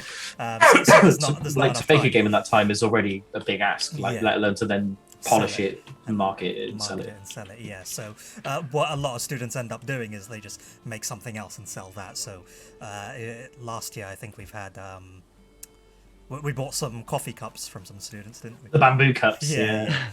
So that you What know, a waste of a tenner. yeah. So you might think, oh, why are we selling coffee cups in on a games course? Well, the thing is, you have to know how to market and sell things. Yeah, it's all well and good making the best game in the world. Yeah, if no one knows about it and you don't know how to sell it, then it's just gonna, you know, just get, what's the word, buried under the masses. Yeah, and no one will know about it. And the best game in the world no one will know about it. Yeah. So we teach you those skills as well: how to market yourself, how to market your game, and how to sell it. Yeah. Which sorry to interrupt. Yeah. It kind of ties into some of the things you study in design and define games. You have something called the unique selling point, which is most games will try to market their sellability and how fun they will be based on that unique selling point, or at least revolving around it. You see games like massive open world games, and that will literally that's what it's going to say in the reviews. Much like in the DVDs where it says fantastic movie, but you get like a review saying massive open world sandbox, interchangeable PvP one server based, so on and so forth. Yeah, there's a lot of benefits of going through a process of making something or buying some stock of some bamboo cups in, and then trying to actually market it and sell it. And apply that to. On a humorous note, your main customer will be lecturers. Yeah, what did you That do? from experience. Oh, yeah. In my unit, we did Valentine's Day / Mother's Day / Easter candies. Like we just repackaged them so that they fit the occasion. Oh, I remember that. I remember I bought. Did you do the cards as well? I remember I bought some Valentine's Day cards for people. I don't think we did cards. No, I think we did. We basically packaged them as like bouquets, of flowers, origami flowers. But then in the origami flower there was a lint candy. Oh, nice. Which you kind of actually Just give me the lint. It's a good way of seeing what copyright and trademark infringement is, and seeing how to navigate your way around it, and the concept of reselling as well. So there's multiple benefits to engaging in the student enterprise unit. Yeah, module. definitely. So awesome. So Oh, yeah, I set it on fire. nice. So that's student enterprise. So while we're bashing this deer in, let's talk a bit of how Adam got wrecked. Did you see that? Yeah, you got crushed. My bad. Like F in the chat for Adam. me. Yeah. Now we're gonna get the student Fs going in. Yeah, that's good stuff right there. Yeah. You need to block his attacks, Adam. Right click to block. Ooh, now I'm naked again. You need to Good time. climb up on the back of If the you come back here, you can grab all your stuff. Yeah, that's what I do. Whee. Wrecked. Yeah. I'll See, the teach you. fun thing about games is that you can be shit and still have a good time. There we go, got that out there. Yeah. Got loads of antlers. Lovely. Lovely. Right, we can go home now. Yeah. Someone bringing my clothes back, that'd be nice. Oh, Yeah. no. My inventory's Well, full. Adam's body's got more antlers, so we could spawn it again. No, we're not spawning. We've got enough now. We need more. We need loads of antlers. But yeah, okay, let's keep talking about the course then. While Adam comes to grab his stuff. So those are the modules that are shared between both courses, right? Everything we talked about for the second year, those are the modules that are shared. On computer games technology, you do a module called PICA. So that's preparation for dissertation and careers. So that's basically a module that is going to prepare you for your final year. right? Because in the final year, you're going to be doing a dissertation project. So it's like a solo project that you work on. Well, it doesn't have to be solo, but generally it's solo. And it's a project that's all about you. So in the second year, you do a module that's going to prepare you for that. Yeah. And then on computer games enterprise, you do practical enterprise skills. So EIO, I think it's called, right? Enterprise Innovation Opportunities. And I think that's just building on the same stuff from the first year. So mind your own business. It's just building on top of that and developing your entrepreneurial skills further. Yeah. Is there anything else to add on to that? Or No, you got it. yeah. Okay. Yeah. Yeah. So yeah, it's on the computer games enterprise side of things, and it's just building on the stuff you did in the first year. So making sure you know the difference between gross profit and net profit, and not like me, where you keep forgetting. So yeah, that's the second year then. That's all the modules in the second year that you'll do on our courses. Potentially 3 games made, but probably more again. Yeah. So great. Moving on then. So now, after the second year, you've got a choice. You can move on to the final year of the course, or you can do an optional placement year. So what you can do for the placement year is you can work in the industry. So if you can find an internship for a company, you can work for an actual big company. And we've had lots of students do that in the past. We've got students go to all sorts of places. This year, I know we have students at Amazon and EA. In the past, we've had students go to Rare Unity. Game Studios. Yeah, at Unity this year as well. Yeah, Unity this year as well. So we have students go all over the place. You also have the option of Self-employment placement. yeah. So you can start your own game studio. And why are you looking at me, Adam? It's what I did actually. Me and a couple of friends of mine started our own studio and managed to push that through. It's quite an experience. Yes. But either way you choose it, placements, I would highly recommend doing a placement because it shows you what a year in industry does for you, and also how to work in a team. It's like, for me at least personally, it is vital for you to be able to see what it's like. Yeah. And like Matt and I, we were students on this course like ages ago. Yeah, and we both did. we did placements as well. We made our own business, and it, shall we say, for me, we weren't on the same team. Like, I was a year ahead of Matt, and in my year, let's just say it was a learning experience. We failed miserably. Yeah. But I learnt a lot, and that's what matters. Yeah. Same here. Like, we did all right, but ultimately we didn't finish the game to a sellable state. We had a demo by the end, and it was all right. We should have probably have prototyped it and figured out earlier whether it was all right or not. Yeah, it's. But I think if I hadn't have done that, I wouldn't be here now though. I would have taken a very different path, I think. Yeah. So it's a good idea. Like, it gives you a taste of actual, 9 to 5 game development. Like, even if it's a self-employment one, it's an experience. It's really worth doing. Like, either placement type, really.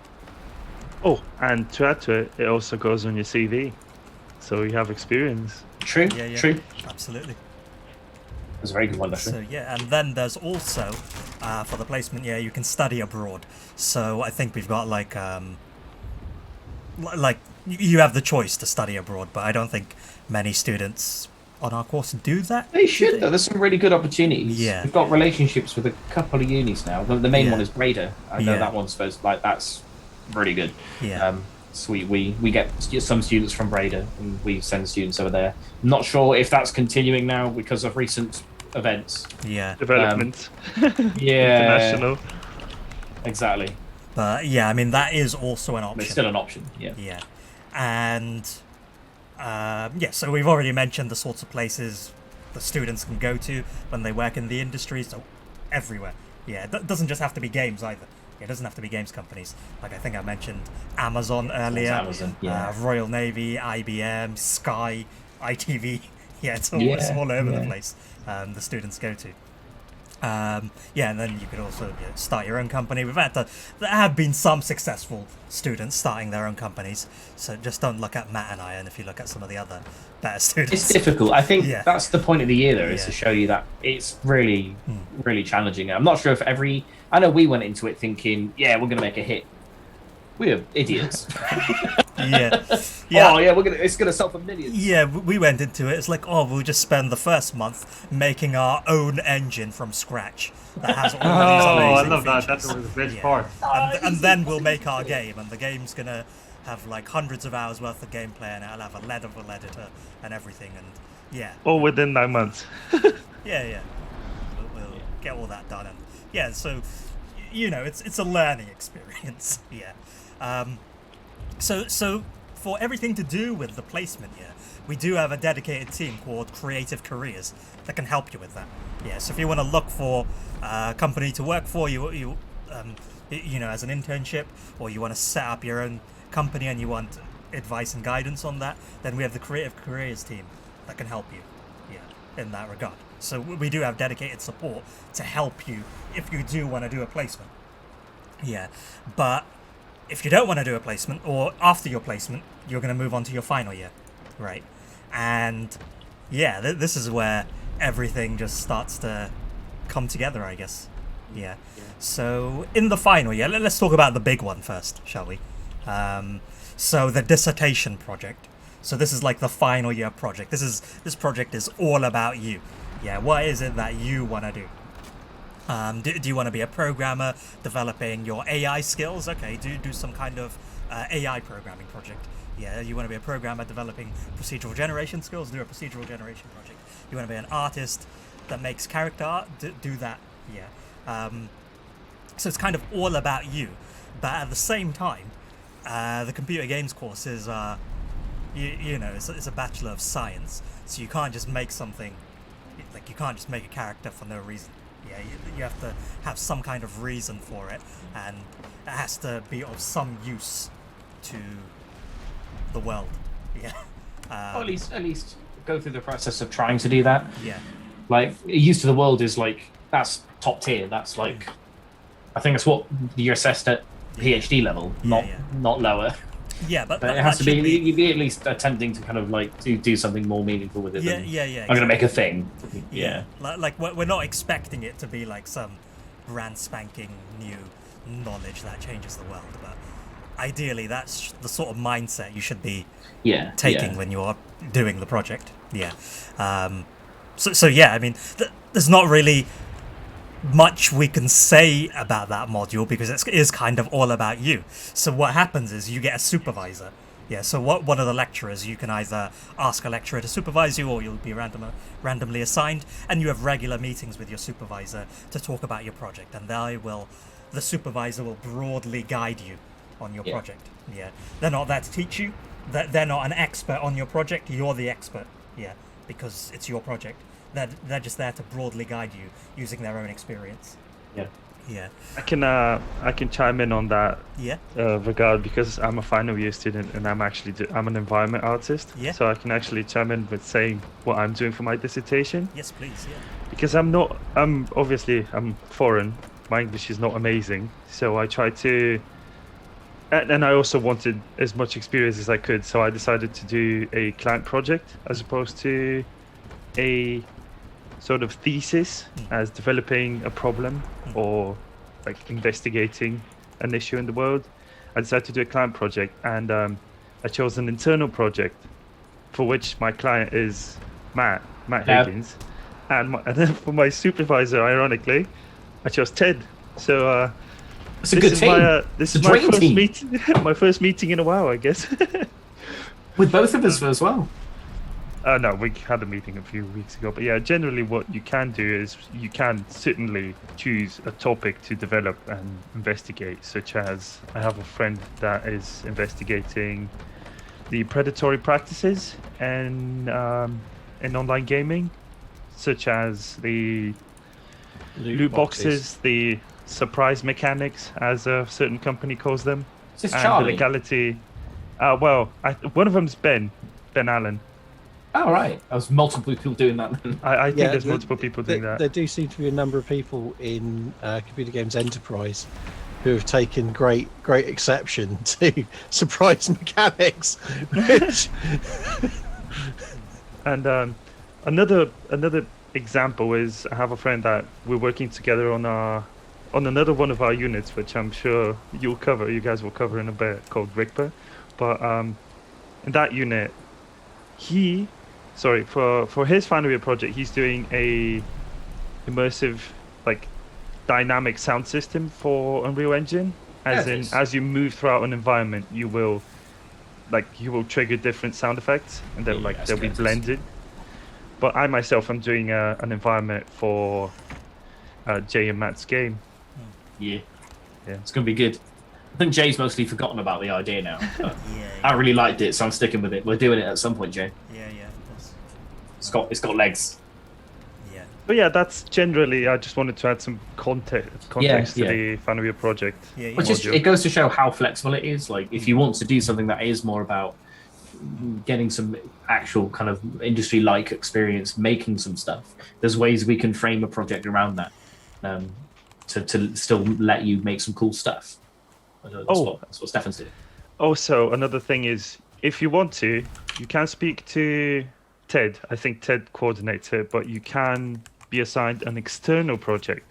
As in, if you're sufficiently serious and good enough in your work, you can be assigned to an external project with an external client, such as Rod Jeffcott after this. Oh, Rod does. Yeah. So this is for Rod is your man for this. Yeah. So But that is also a possibility. You can be assigned an external, actually work in the industry as part of your final year project. Yep. Cool. Awesome. So yeah, that's the dissertation project then. So you can also, we still have pathways in the final year. So on the programming pathway, we do... You're in the slides. Yeah, I am. No, I'm just trying to... Like, I know what it is. I just got a little bit confused. So you do console programming resolution, which is kind of all about, developing... Console programming? Yeah. It's console programming, but it's about developing something that's not just for the PC. Yeah, so it's anything non-PC. Yeah, so it's Matt's module. So do you want to talk more about it, Matt? It's really flexible. Again, it's a bit like an API in the sense that it's you pick your specific project. What do you want to be good at? What do you want to learn more about, and get more experience with by that point. And then also kind of like getting in the habit of learning how to approach something new. It's again the tip of the T. You kind of you get some experience with non-PC hardware of your choice. And each week we'll have like these catch-up sessions where we kind of go through everyone and kind of get a progress update and kind of figure out where they're going next and how's it generally kind of looking. We get some really cool stuff. Like it's massively flexible. We've had people doing VR. We've got people doing AR this year because it's all remote, so people are using their phones to do AR stuff, which is really cool. In the past, obviously, you could get more experience with the PlayStations. We're getting switches in. I've got a Switch dev kit. Oh, where have I put it? Under that desk over there. So we're getting switches in as well. I've had people do Raspberry Pi. One year, someone made a remote control car that you could drive, and there'd be a representation of that in Unity. And then one year, also, someone made an actual arcade cabinet. Which I think was using Arduino and Raspberry Pi beneath the surface, but they actually built the cabinet. Yeah. It's really whatever you want it to be to kind of put on your CV and your portfolio. It's really thinking about your professional development, and because especially it's TV2 of the final year. So in a few months' time, there'll be this, like, you'll be getting jobs, right? You'll be applying for jobs. So it's like, what's the cherry on top of that? How can you kind of add something new to your portfolio to really help that? Yes, it's a really flexible module. So yeah, awesome. Thanks for that. So the other programming module that you can do in the final year is Game AI, so artificial intelligence for games. So this is the best module because I run it. It's basically all about. So AI is obviously quite big at the moment, and there's lots of talk about AI. But this module isn't about the AI you've probably heard of. It's more about AI agents in games. Yeah. So making interesting. Oh, I'm on fire. No, we're fine. It's all about making interesting AI agents that will challenge the player and engage them. Yeah. In video games, but it's not all about challenging the player. It's, you can also make AI companions. So teaching you the AI techniques necessary for those skills. For that. Yeah, what are you doing in that hole? The cooking hole. Okay. All right. Matt's in the cooking hole. We should go to the Black Forest now. We should go get some bronze and stuff. Yeah, I made some antlers and put them in one of the chests, by the way. Yeah, I've made a... Yeah, so... Sorry, I had a power cut, hence me disappearing. Okay. Did you need to kill this deer thing more to get more antlers? We got enough for everyone. We killed it twice, yeah. Okay. I've got you covered, Ted. I've got 2 on I'll me, head and back there's towards you. 3 in the chest still. Did you have any antlers, Matt? Did you grab any? I can't remember. No, I've already made the pickaxe. I only had 1 on me. Okay. Yeah, Can so, you make me a pickaxe and I'll be there in a second? yeah, there's 3 in the chest, so yeah. Oh, there. Okay. Yeah. Oh, you've actually made the pickaxe. Yep. Nice. Cool. And then last thing we need is leather armor for everyone. If not everyone's The one Oh, mechanic I'm kind of hoping they'll add to this game is being able to destroy stuff. Yes. Honestly, in my server, I have way too many leather armors. Oh, And, yeah, you just make a bin. hammers. We made a bin. We made a bin on our server. It's It's like we just a dug big hole. We just dug a big hole, put some fences around it, and say you got stuff to throw away, just chuck it in there. And then when someone asks, "Oh, where's all the resin and leather scraps?" "Oh, there's some in the bin." Go scrounge in it and find some. And you just have someone jump in the bin, and yeah, it's great. But yeah, game AI. Yeah, I don't think there's much else to talk about. It's all about making a nice little portfolio piece as well. Yeah, so you're gonna learn these game AI skills and then make a nice little portfolio piece that you can then, put on your portfolio and help you get a job. Yeah. And yeah, that's the programming pathway. On the art pathway, technically this is an art module. It's the advanced graphics techniques. Yeah. But it's kind of a mix. It's more of a technical art. So you need programming skills as well as art skills for this one.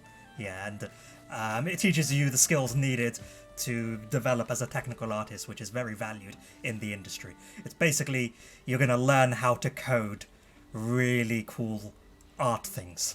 Yeah, I don't know how else to explain it. Well, another way to explain it is, as a technical artist, you'll be optimizing, because a lot of games nowadays, especially esports, Yeah. it's really imperative that you optimize the game very well so that there's no input lag, there's no desync. That's another thing, and that involves crunching up, for example, polygons, like faces on a mesh on a model, so that the less faces you have, the better the game will run, because the engine will have to process less. Yeah. So a technical artist, one of the things they do is that. Yeah, but yeah, they do all sorts of stuff. Like I've seen examples of technical artists and how they did the ropes for Sea of Thieves, the last game we looked at, and that was really cool. Do you remember that, Matt? Were you there for that? Yeah. Yeah. No, I remember you telling me about how it kind of Yeah. It was using Bayesiers and stuff, wasn't it? Yeah, it was lots of complex math to make lots of cool arty things. But yeah, there's that module. Then there's concept and level art, or create worlds, and that's all about creating worlds. You remember this time? Yeah. That's Gavin. Is he still here? Is Gavin still there? I don't know. Guess He not. might have gone. He's left us. Yeah, that's fine. But yeah, that's all about, once again, creating a really nice portfolio piece. Yeah, so this time it's your art skills coming into this, and you make a really nice, interesting world. Yeah, It's again like specializing. Or a character. It's really, yeah, exactly. Yeah. It's like it's figuring out. Yes, you're an artist, but of what? I know it's really flexible now to the point you can do concept art as well. So it depends again on what you want to do professionally. You can use that module to help you kind of learn more about it and then show you can do it with a cool portfolio piece. So it's kind of the equivalent to kind of like corporate, I suppose. Well, in that scenario, I like to chime in as well. You can do pretty much whatever you want art-wise, as long as you can justify why you're doing it and how is it relevant to your development and your pathway, your specialty. Because there's obviously concept artists, there's texture artists, there's lighting artists, there's environment artists like me, character, so on and so forth. Yeah. So the next module then is the motion capture module. So that's run by another colleague, Alex Council, who's not here. But this is one of the few modules that is actually a limitation on the amount of students that can take it, because it requires use of the mocap suite. And that's all about, being a motion capture technician. Which is going to help develop a lot of transferable skills if you do want to take that module. In the industry, obviously, we need motion capture technicians to capture as well. To capture animations for games. Like this game's got animations for everything. Like there's animations everywhere. But it's not just for games nowadays. Motion capture technicians are needed for, all sorts of creative fields. For film, for all sorts of stuff. Video. I was distracting him by standing on a log and crouching over and everything. And some sort of ritual dance. So it's probably worth mentioning that the motion capture facility at Portsmouth, as part of the CCIXR grant, we have a brand new system which is state of the art. Currently, it's realistically probably one of the best facilities at a UK university. You may have seen it on the news last week that we were working with the Royal Shakespeare Company on Dreams, which is a virtual theatre production thing, which has gone down very well. So that's always good. They got Nick Cave, right? Was it Nick Cave they got? Various people. I've just found your body again. Oh, look, there's all that stuff that went missing. I'm going to steal his pants. There we go. His pants are now mine. Some used panties. Well, the fact that he's not wearing any right now suggests that they're mine. The ones that I gave him. Yes. Well, okay. It just amuses me that Adam can't cut down trees without them crushing him to death. No, it wasn't. I didn't To get good. Trees are my worst enemy in this game. It wasn't a tree. It was probably. When they fall, you need to get out of the way. That's it. You just scream timber and get out of the way. It's easy. I don't know how to be outside, guys. Sorry, I played too many. Should be good practice. Yeah. How are you going to chop trees in real life if you can't do it here? All right. So let's move on now, because I realise we are quickly running out of time. So the next two modules is game psychology and games research. Do you guys want to talk about that a little bit? Yeah. So I'm trying to think which one comes first now. I think it's research comes first. So games research is kind of geared towards design, but it's more thinking about games from an academic perspective. So studying games and kind of looking at them with a more critical eye. And kind of there's various lenses and perspectives that Pete, who runs that module, kind of goes through. And you kind of look at games in lots of different ways and kind of read through some papers and kind of talk. There's a lot of discussion in that one as well. So that's kind of you dipping your toe into the kind of the academics around games, because there's research in games. That's what I do. That's what Adam does. We're games researchers. Adam. Yeah. Games research. So that's kind of, it's about informing yourself and being able to be critical of sources and things like that. So it's still very useful for designers. We recommend designers do it. But then that leads into psychology, CIDR, psychology for game designers, or psychological theory for game designers. I think you just wanted to make the module psychology for CIDR. game designers. Either way, psychology, which is from a design perspective, a lot of it is looking at understanding how players think, which especially these days, there's a bigger demand for kind of like either designers with some knowledge of psychology, or a lot of the time I've started hearing about developers hiring people with psychological backgrounds to advise on certain things. Which I think Valve did that quite recently. I know Riot have been doing that for a while. But it's also just not just about players of games. It could be about game society and games culture more broadly. So there's various kind of approaches and kind of perspectives in psychology, from kind of the cognitive to the behavioral to kind of social psychology, and kind of constructivist psychology as well. So yeah, you get a whole kind of like introduction to psychology in application to games and kind of games culture. It's a really cool module because psychology is actually super interesting, at least if you ask me. So yeah, those are the kind of the more design-oriented modules with some academics in there as well. You right there, Jay? Yeah, just killing some deer. But yeah, awesome. Thanks for that. Strafing deers of Valheim. Yeah. Like, I hit that deer, but it's on like 1 health. Anyway, so that's the modules that you can pick in the final year. And now let's talk about the big one. The elephant in the room. Yeah, yeah. Worst module. Okay, so in the final year, in addition to your final major project, your other mandatory unit, if you are on computer games technology, is actually a pair of units now. It used to be 140 credit unit. It's been split into 220 credit units, but from your point of view, I don't think you'll notice a huge difference. And that is the real-time interactive group project unit, which I run. And RIGPA is very much about making a game. And the way it functions is that depending on your performance and your skill set when you enter the third year, we have some idea of what you're capable of doing, and you'll be able to. So how can I describe this? There are projects already set up, ready to go for RIGPA. They are various levels of difficulty, and it would be unfair to you to put you on a project that you would not be able to complete. We do not set people up to fail. Therefore, you are put on a project appropriate to your level of skill. At the upper end of difficulty, there are projects from enormous multinational or national level companies that you will have heard of, or organizations. So typically, being in Portsmouth, the Royal Navy pretty much always have a project in there.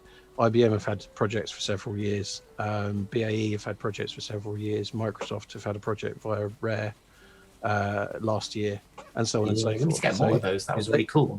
Yeah, they those projects exist, and there is a spectrum running to projects that we run internally, mostly so that students that are struggling with academic work have the most possible support that we can give them. So if you have struggled with your academic work, it would not be fair to you to give you a thing that was beyond your capability.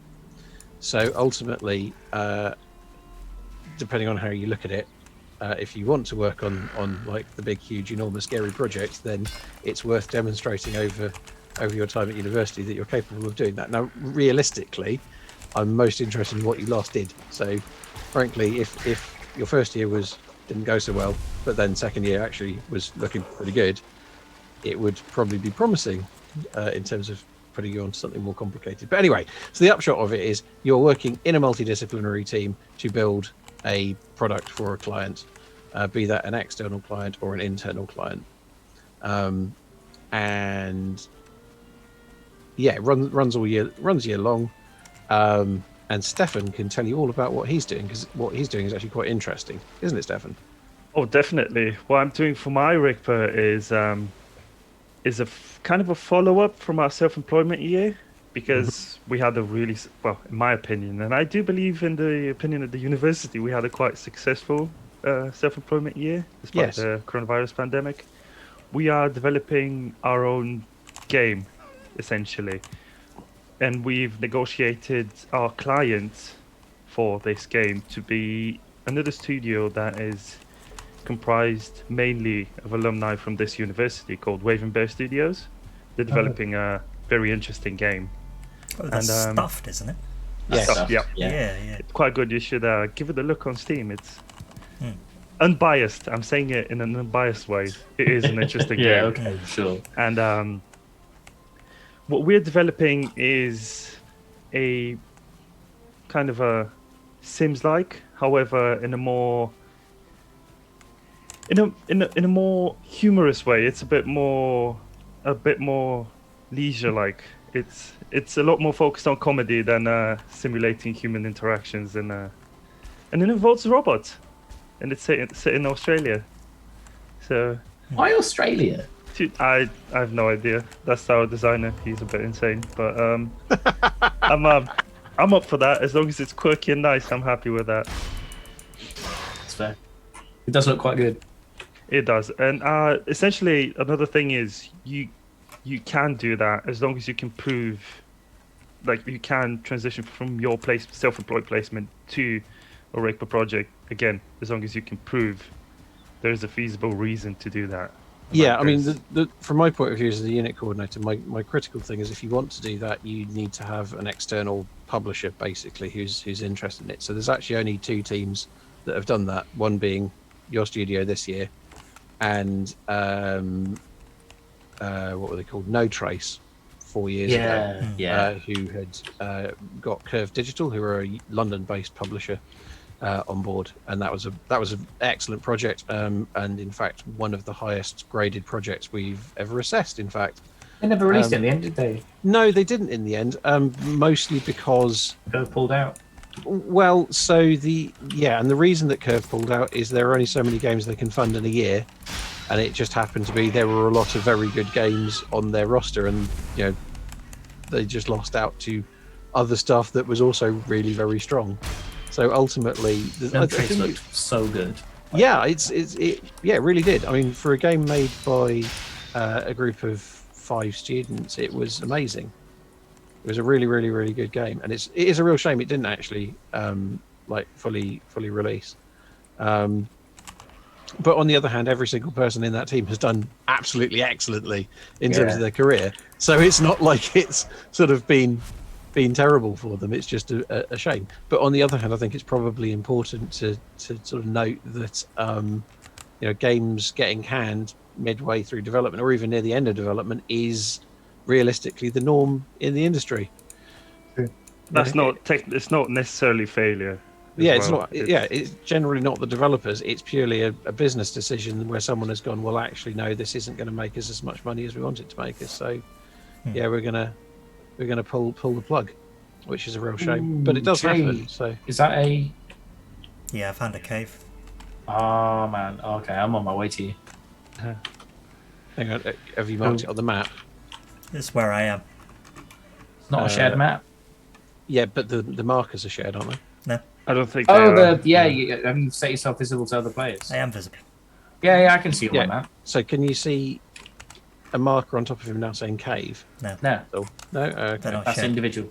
Oh, that's the thing. That must be on the roadmap to implement later. Yeah, it is.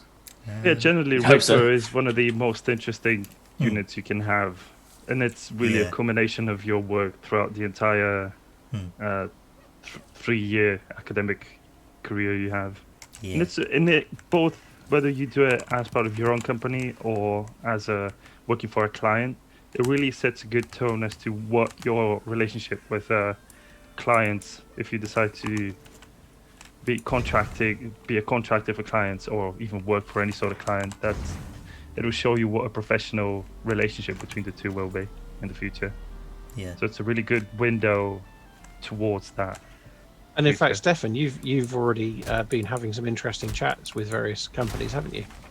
Yes. Well, thanks for putting me forward again. That's again thanks to Ted. I've had the opportunity to. I've been in contact with an alumni from the university that works for a company called Orbex Systems, which is a contractor for Microsoft Flight Simulator. They create content for them, and hopefully, if I get the interview soon, I might be able to create some nice buildings or perhaps something else for Microsoft Flight Simulator.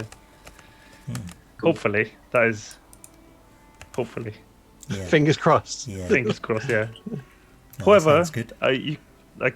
even if that doesn't work, as I've told to Ted, it's more of you get, because of the networking aspect of the industry and how small it is comparative to other industries, there's always valuable things to have from like acquiring new acquaintances, like expanding your network, because that's quite imperative for the industry.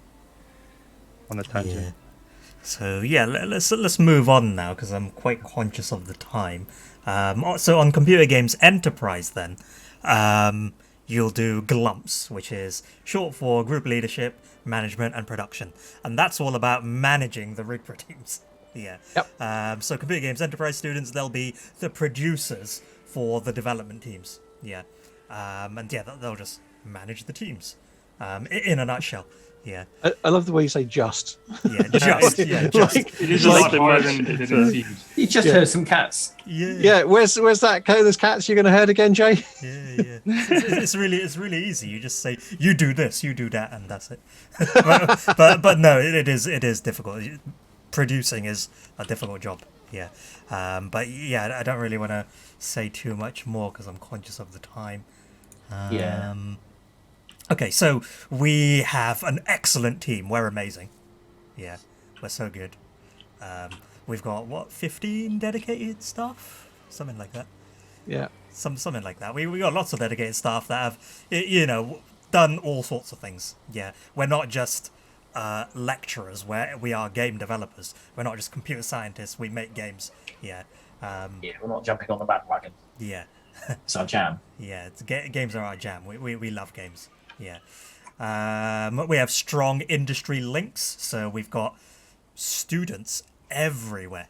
Yeah. So it's like you name a games company, we've probably got a student there. Yeah, like a past student. At least one, yeah. I'm fit. Like one of the people I know of is an alumni that comes almost every year to speak.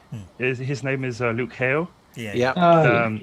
He's a lead producer, I believe. Yeah. At this point, something like he's that. lead producer for Star Citizen. Oh no, he's got a new job. He's moved. He's at Yeah, he's Frontier. at Frontier now. Well, he used to be the lead producer for Star Citizen. Apparently, he's changed since then. But then again, I haven't seen him in 2 years. So, yeah, things do change. Yeah. But yeah, we have people all across the board.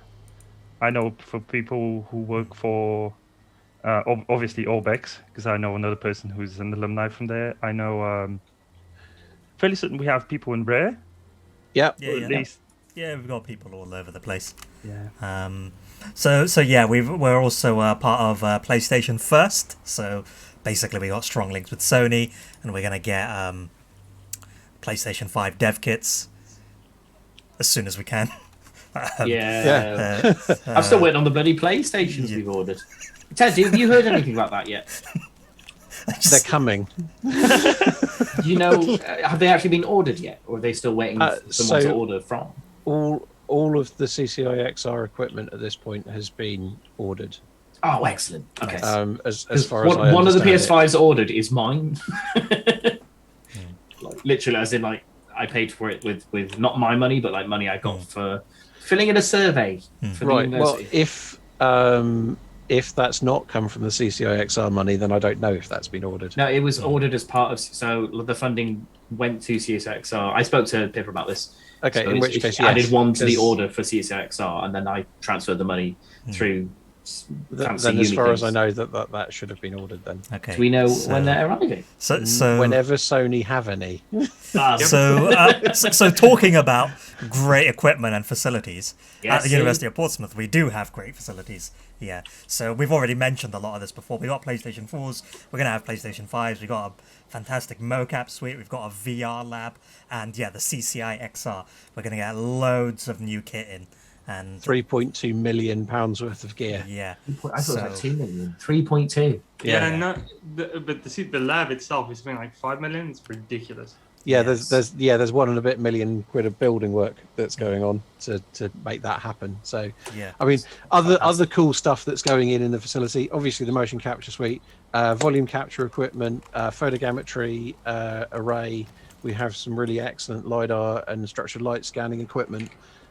We have a wide variety of motion control platforms. So if you fancy making some sort of crazy flight simulator or starfighter simulator, that's a thing. There's 3 of those.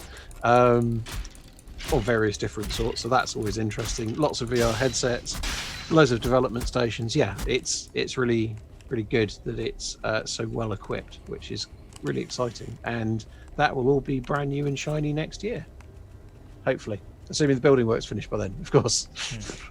Nice. So yeah, we've got great facilities, and it's all going to be, mostly available for you as students to work on, and to use for your projects while you're at the uni. So Beetroot Salad asks, if lockdown is still a thing or comes back, what do you have in place to help students work from home, especially tech-wise? So currently it is difficult because of the lockdown, but we do have like remote access in place, and we have given students access to some software like the Adobe Suite and things like that. But it is currently a little bit difficult getting kit to you. And what is Adam doing? Yeah, I mean, so in terms of that doesn't that you can't mind that, unfortunately. Yeah, you can. That's just the rock. In terms of sort of technical support, it's so basically, if you have a PC and an internet connection, you should be able to run most of the software that you need to run either directly on your machine via a thing called the VPN. You can run virtualized versions of most of the software that you would need. A lot of the software you use is actually free to use anyway, and anything that isn't working via almost anything that isn't working via the VPN, you should be able to access via remoting into a machine at the university. Where the only real limitation of that is what is your internet connection like. So if it's not particularly fast, that might not be a very fun experience, if I'm honest. But one can hope that it should be fairly decent, I think. You would think. Does that answer the question, Beatrix Ellis? Yeah, LiDAR scanning. So we picked up... Stefan said that. Oh right, yes, yeah, LiDAR scanning. Oh, sorry. He's just excited. He made squeaking sounds. Oh, good. Yeah, I mean, so the LiDAR scanning stuff is really quite interesting. Usually LiDAR equipment is used for building surveys, that sort of thing. So you get quite accurate point cloud data out of it that you can then convert into something that is usable in the game. Adam engine. died again. Yeah, to be fair, comes downstairs naked. No, to be fair, it was a 2-star skeleton, and I almost died as well. Yeah, fair. And yeah, Adam, skeletons are tough. I thought we could take them together, and then you almost died, and then I was stuck in the room, and then I just died. If you need time off, what is in place to help you keep up catch up? Well, okay, so all of your assessment information is available on Moodle, which is the university's VLE. And so if you need, so say you're sick, for the sake of argument, for a few days, then you're sick and catching up should be pretty straightforward. If you were to be sick long term, for the sake of argument, for a few weeks to months, then you would probably use a process that the university has in place called the extenuating circumstances system. And essentially, that allows you to submit work later within a defined window, or under certain circumstances allow you to do a summer submission. If you're really, really sick, or life stuff happens, because life stuff does happen to some people, then if it's that severe, you would probably look at deferring the year. So there's a whole range of support things, and there are various support teams at the university. So there's things like the wellbeing team. We've now, in fact, just in the last few months, brought on board a telephone 24/7 counselling service, which is multilingual, which is very useful for those of you where English is not your first language. We do have an excellent counselling service in the university. Our chaplaincy is really excellent, and it seems to be entirely staffed with just really nice people. So yeah, I'm really happy that we've got some pretty good support services in place. But yeah, I think that there is a certain point in your studies where if you're so ill that you're or otherwise unable to work, then you really would look at deferring it. at the extreme end of the spectrum. So yeah, it depends really. But at the simple end, like I'm sick for a couple of days, everything you need is on Moodle, and if you are really struggling with it, you should definitely go and talk to the unit coordinator or your personal tutor, and they can sit with you and go, okay, this sort of thing. But most of your answers, you would find them on Moodle. How's that? Is that a good enough answer?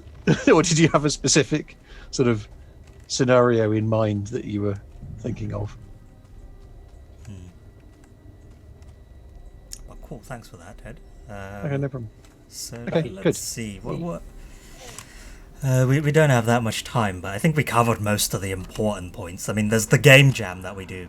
Oh yes, the game jam. We mentioned that. Yeah. So our course, it does have a strong emphasis on employment. Yeah. So you're going to make games from day one, but you also need to make games.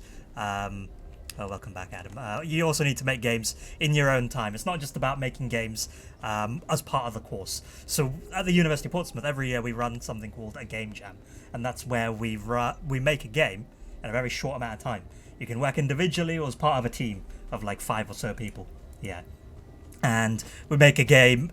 The UOP game jam runs every year, and we make a game in 5 days. Yeah, so it's designed like you're meant to, do working hours. Yeah, 9 till 5, Monday to Friday, and you make a game in that time.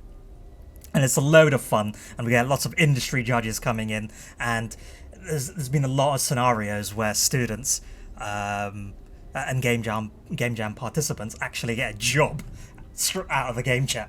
Yeah. So yeah, it's a great, it's good fun. Yeah, you make a game, but it's also like a great opportunity to get a job, and past students we have lots of good things to say about it, and yeah, it's just great. Last year we ran it virtually, and we may do the same thing this year. We're not entirely sure yet. We're still working on it. Yeah. Can't see the future yet. We don't know where we're going to be next week. Yeah. But yeah, that's the game jam. And yeah, it's not all about playing games. We also do like research and industry projects and serious application of games as well. We have worked on lots of projects that we can't really talk about because NDAs. Yeah, but yeah. That thing that we really love. Yeah, but yeah, we do all sorts of stuff. And are you struggling to find your stuff, Adam? Yes. I think it's this way. Come back to the main room.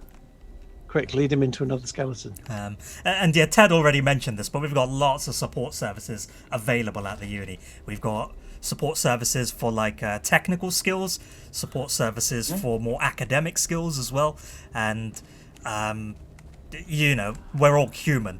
Yeah, so we've also got like well-being service and stuff like that too. Well, we're mostly human. Yeah. Ted. Yeah, Ted, debatable. Over here, Adam, where I am.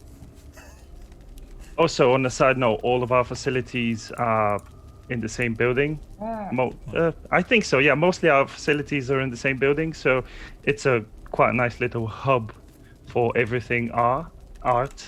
You won't only be crossing paths with games development students. You will also be crossing paths with illustrators, animators, Architects. sound designs, architects as well. Yeah, Musicians. all sorts of like it's like a small art hub in the town. Yeah. And in the university as well. Yeah, it's great. Well, interestingly, one of the only art shops in Portsmouth is actually in Eldon Building, which does amuse me. Yeah. Good place that as well. They sell, of all things that I go there for, it's batteries. They sell batteries really cheap, like really good ones. Just got a box of them somewhere around it. So yeah, I think that one of the last things I want to mention then is employment statistics. So of the students that graduate, 95% of them are in employment, and 90% of that 95% are in professional or managerial roles, the other 10% are doing something else, but that's basically good. Yeah, we've got lots of good employability prospects, and 60% of those students that are employed are working in the games industry. The other 40% are working in some kind of related industry. Yeah. So games, the important thing to remember, games development skills, it's not all about making games. You learn a lot of stuff that are relevant in a lot of other fields, film being one of the big ones. Yeah. Mandalorian. Yeah. I mention this Yeah. every time we do it. Yeah. Like Mandalorian uses Unreal. They've got this fancy smart screen, and they're using VR tech to kind of like be able to film in VR, and then have that mapped onto Unreal real time in the background. So the actors Also, can be... virtual cameras as well. Yeah, that's exactly. Yeah. Well, so like, actually, it's probably worth mentioning one of the other bits of kit that's in the CCIXR is actually a smart screen. Yeah. So you will have very similar technology available to you if that's the thing you're interested in. Is that a new thing? Demand as well. Yeah. So it's the Oh, I'm gonna miss it. Well, Why did I have to start that late? come and That do early? masters, delicious masters. Ooh, We'll see. postgraduate study. Possibly. But yeah, I think that's pretty much everything we wanted to cover. So let's open the floor up for questions now. So it has been a bit of a quiet session. Normally we have lots of questions in the chat. So don't be shy. Feel free to ask questions in the chat and we'll be happy to answer. Or just say hi and stuff. Yeah. How you doing? Do let us know if you found this talk interesting as well, because we do it differently to pretty much every other course. Everyone else does a Zoom call, and we're like streaming games. So Well, there still is a Zoom call, yeah. So but we just made it cooler. yeah, we made it cooler. Yeah. So let Is us know how cool? cool. Is that the right word? Rad. Rad. Yeah. Our AED is rad. Wizard. And hip. It's wizard. When on campus, how long are the computer labs open usually? Oh, depends on time of year, doesn't it? Yeah, but generally very long. So during like crunch time, for want of a better word, you know, when the deadlines are approaching, I think it's like 24 hours. The library, at least. Pretty much. Yeah. No, well, I'm not sure if it's 24 hours, but Eldon is open till midnight. Yeah. Close to submission deadlines, Yeah. and I think till 9 or half 10. Yeah, till like During, 8 or like- 9 p.m. So it opens in the morning at like 9, and then till it's open till like 8 or 9 p.m. in the evening. I want to say usually. I want to say it's 9ish. Yeah, and then Because we used to do the film nights, yeah, and then we would be there from about. yeah, No, that was until about 7. To be fair, wasn't it? yeah. There's probably it's So around probably about 8 or 9. 8. But Yeah. Generally, it's more than 12 hours a day. yeah, You yeah, have access to Lots of all the. yeah. And ideally, not there all day anyway, because you want to go out and drink and Yeah. eat and live. We have a fantastic pub, very near our. Just the one. building. Well, one's like our trademark pub almost. It's called the Fleet. It's where all the games stick. Isn't that the one? Because that's what The fleet. we The always. fleet's all right, but no, it's all about. So three pubs down from Eldon, we've got King Street Tavern, and that's their food is fantastic. There's, And then the Eldon Arms 2 doors down. That's like good if you just want to have a quiet drink. Lovely place. Fleet's all right. It's cheap and cheerful. It's like Wetherspoons, really, isn't it? It's a lot of pubs around the university building. Yes. And other buildings also, but I can't remember. Oh yeah, definitely. Pubs are good though. So, But yeah, Decent burgers. feel From free where? to fire Fleet? any questions into the chat. Otherwise, we will talk about pubs. I miss pubs. Just miss seeing people and drinking with them and chilling Soon. out. Well, I'm not. We'll see. The Fleet. Decent Oh. burgers at the Fleet, Danny. while Have you had a decent burger in your life? answer is Wrong yes, with you. Brutal.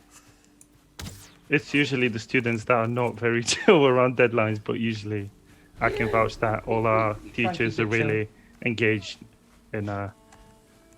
We're just human beings that like making Process, games, and we're just And playing games and games in general. yeah. And so we like to teach you how to do that. I come bearing settling cause. On that, We need to- Tell him, Porter. on that note, also another thing we have in the university all the time is we get people from industry to come in and talk about their experiences and generally what's happening in the industry and how to, for example, find a job, what a job entails, Yeah.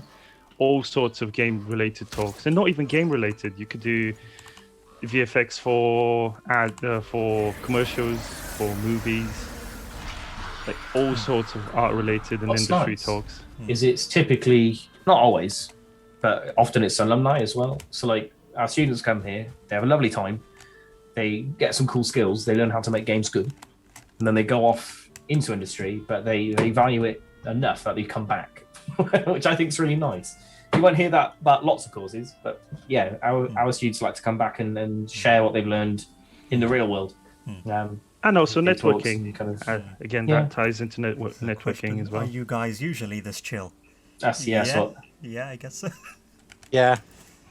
We're pretty chillaxed. Oh, Ted's a bit less chill in the introductory lecture. yeah, Ted's the I've, scary one. yeah. Yeah, I'm the Ted, scary Ted- one. Ted, bad Ted will cop and, scare you. Maybe you'll cry a little bit. The tears. Yeah. Sometimes there's blood, but that's, A funny story is when I was in my first year in 2017, before the big virus came around, I was genuinely scared of Ted. Genuinely, I was scared that I'm not going to be able to finish my academic. He was that scary. Yeah, he was. He was like, They always "You do not one- put in work. And he you just will said not Ted is the graduate." storm. Ted is the To be storm. fair, there always needs to be one Ted in every games course. Yeah. I'm not gonna fall into specifics, but there are some trademark phrases Ted uses, which if you join this course, you'll be Careful. hearing quite a lot. Yeah. Not in front of the children, please. Not in front of the children, yeah. But no, so I think when you encounter me, I am very direct. So you will always know where you stand with me, which is quite useful. Usually quite far away from him. Yeah, Yeah. at least a pike's distance away is a good plan, you know. Further than that, because he has pikes. Yeah, Don't trust him when he says that. He's just setting you up for a solid spiking. and then they're out of range. Quick, bring the ballista. We did have one of them. You do have a crossbow, or you had a crossbow. So no one's safe, really. No, He's- no comments. Ideally, just in a different room, behind a wall at least. Yeah. Well, depends how thick the wall is, I suppose. Proper one, an actual wall, not like one of those little plaster walls. But yeah, the any university other- is quite a good experience. University of Portsmouth. You Yeah. stop. Yeah. Any other questions from anyone? We're all ears. But if you don't have questions, then you are more than welcome to leave. But we are still going to be here for a little bit more because I enjoy this game. So, yeah. I mean, some of us have actual work to do, so I will have to pop off at some Yeah, point. I'm gonna have to pop off. I can't play this all day. Yeah, I have a dissertation to work on. So you've got some assets to make, young man. Yeah. Well, actually, I'm ahead of schedule, so I'm. Oh, that's What alright. other events that occur throughout the time of the 3 years? So Oh, what there's are Christmas and there's Easter. There's Pancake Day. That's one of our favourites. So in addition to the game jam, do you mean? what other events occur throughout the year other than what we've mentioned so far? Oh, okay. So, well, other things that are definitely worth you going along to. So, fairly frequently, actually, especially in Teaching Block 2, we tend to have quite a few industry speakers coming in, and it's very much worth going to those. When coronavirus is less of a thing, generally we will try and sort of let people know when various events are on that are worth going to. We've done trips, Yeah, we EX and things. Yep. So That's a EGX chaperone. Yep, EGX we've done quite frequently and we also have a stand at EGX generally. There have been a few museum exhibitions that we've done trips to. There's Circuit City, stuff like that. Yeah. GDC. Yeah, there's been a people- fair few. There was even just locally, we've got like the Creative Technologies Festival. That was quite nice. Yep. Where we just rented out an entire theatre and put up a bunch of cool creative tech stuff, which included a lot of games. There's the Guildhall Games Fest, which we turn up at where we can, Yeah. whenever that's back. And then there's also there's in between all that, there's also like smaller social stuff we do. So we used to, before the apocalypse, we used to do film nights. We used to do trips to Dice. We've got a board game cafe / it sells booze, so it's not really a cafe. It's like a Board games bar. board games Dry pub. place. Yeah, it's weird. So we do trips there because they're usually quiet on Mondays, and Yeah. we know that we know some of the people that run it now. Yeah. So we can go in on Mondays and take up all their tables. Yeah. Um, And they love that. Yeah. Another thing that is not directly related to the Games Tech course is we have a wide variety of societies, which Oh yeah, that's by a thing. themselves entail a large amount of activities. For example, before the apocalypse, as Matt said, I was in the kickboxing society. There's photography societies, airsoft, pretty much everything you can think of, including if you like me come from another country, you can pretty much have there is pretty much a society for every country. There's a Bulgarian society, isn't there? There is, yeah, and I it's used to quite be fun. good friends with someone that was, or a few people that were part of that. Marin Was Deutsche? and Stoicha, yeah. Yeah. And so I used to go to their parties. Yeah, it was. Used It to be is at my lots mate's of house. fun. I'd just turn up and I'd be like having like discussions with a bunch of Bulgarian people. It's really interesting. There is definitely a way for you to fill in your time if you have that, which I don't really. I don't know what time is at this point, but yeah, there is definitely Anyone does.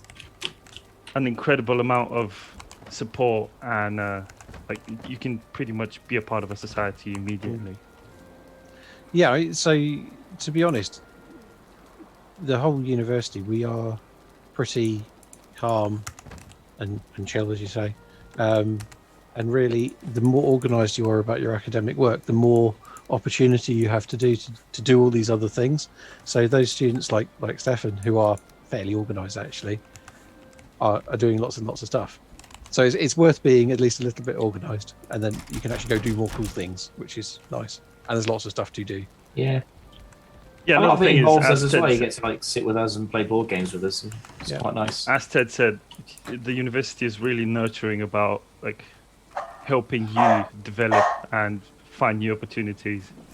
If you can prove you're like deserving of them, there is definitely opportunities for you. Ooh, who's Danger Joker? Is that someone we know? I know Beach is Danny. Danger Joker mentioned Nirvana. That is a thing as well. Nirvana. Cool. And that's I say, hello. Long time no see. Quick question. Nice. If there's any more questions, feel free to shout in the chat. But other than that, we're pretty much done. Yeah, so you're more than welcome to go. If you are going to join us in September on the course, then we It's worth very it, much, definitely. yeah, we very much look forward to seeing you. In Oh, the another flesh. thing is, it's not related again to the university, but this is a coastal city, so you have We've got boats. pretty fantastic, yeah. Yeah, You have Yeah. boats, and there's you have, some water. Yeah, there's yeah, there's beaches. Yeah. salt water. The beach is a bit rubbish. It's not as Yeah. good as actual beaches. It's all No, you- pebbles. It's Oh a no, bit go pebbly, to but the east end of it. That's sand, sand. isn't it? Yeah, I need to go there. That's where the I'm a real bit beach is. pasty for beaches, so I I can't. mean, in all fairness, the very far east end of the beach is also a nudist beach. So, maybe. Oh, depends no, how you feel really? about that. Yeah. Yep. I like how you knew that, Ted. It's because I was looking at He Google frequents it. satellite and going, hang on, why is there a naked? Oh, good nudist beach. Right. So Okay. you were on satellite in that beach, just wandering about, were you? I was looking at the. No, you heard there was a No, new he just tweet. found Well, himself. yeah, obviously. He spotted Yeah. himself on the satellite. Yeah, he's looking for himself. Well, I can make jokes about things being so big they're visible from space. No, not in a string. With All prospective places students. I not- could make those jokes, but I'm You not. just did. You just did. So we hope to see you in You're a bad September. man. But if you've been creeped out, then we also. Oh, Yeah, man. we fully understand.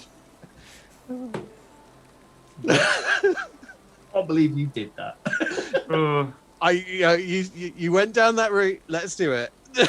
No, you went down that route. You got to tell things about the nudist beach. Yeah, we do have I didn't to want them to wander down there and be Hey, shocked. there's a that it lovely was beach there. over there. They could discover that on their own.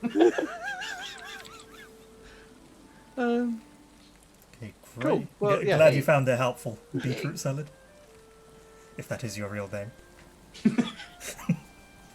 The name's Beetroot. The name maybe salad. it's actually grape salad.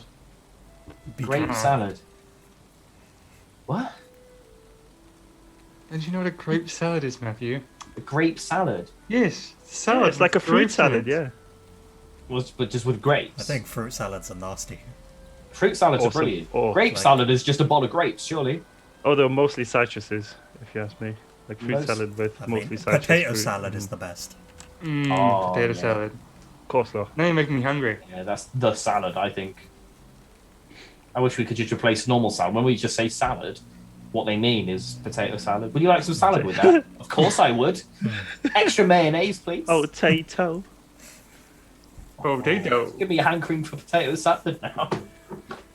I love potato salad. I would just if I could change one thing about it is I'll Yeah. take the salad part and probably put the potatoes in the fryer.